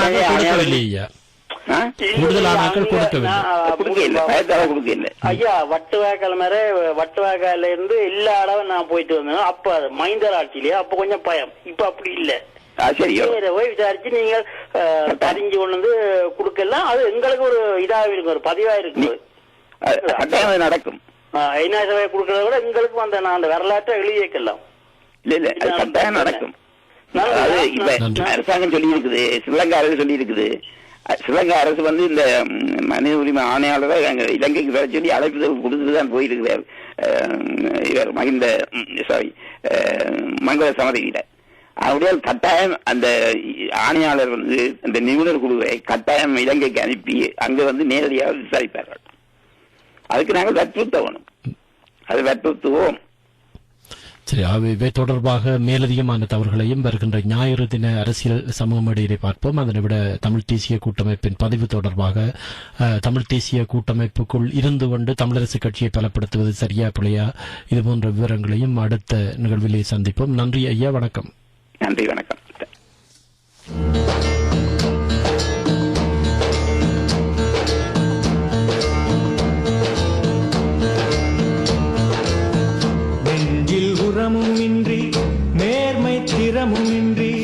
நெஞ்சில் உரமுமின்றி நேர்மை திறமும் சேவைகளை தொடர்ந்து தமிழடியின் இன்றைய நிகழ்ச்சிகள் நிறைவுக்கு வருகின்றன. மீண்டும் அதிகாலை தமிழடியில் வணக்கம் தமிழடியில் பக்தி பாமாலைகள் ஆரம்பமாகின்ற வரையில் வழமை போல் சிங்கப்பூரில் இருந்து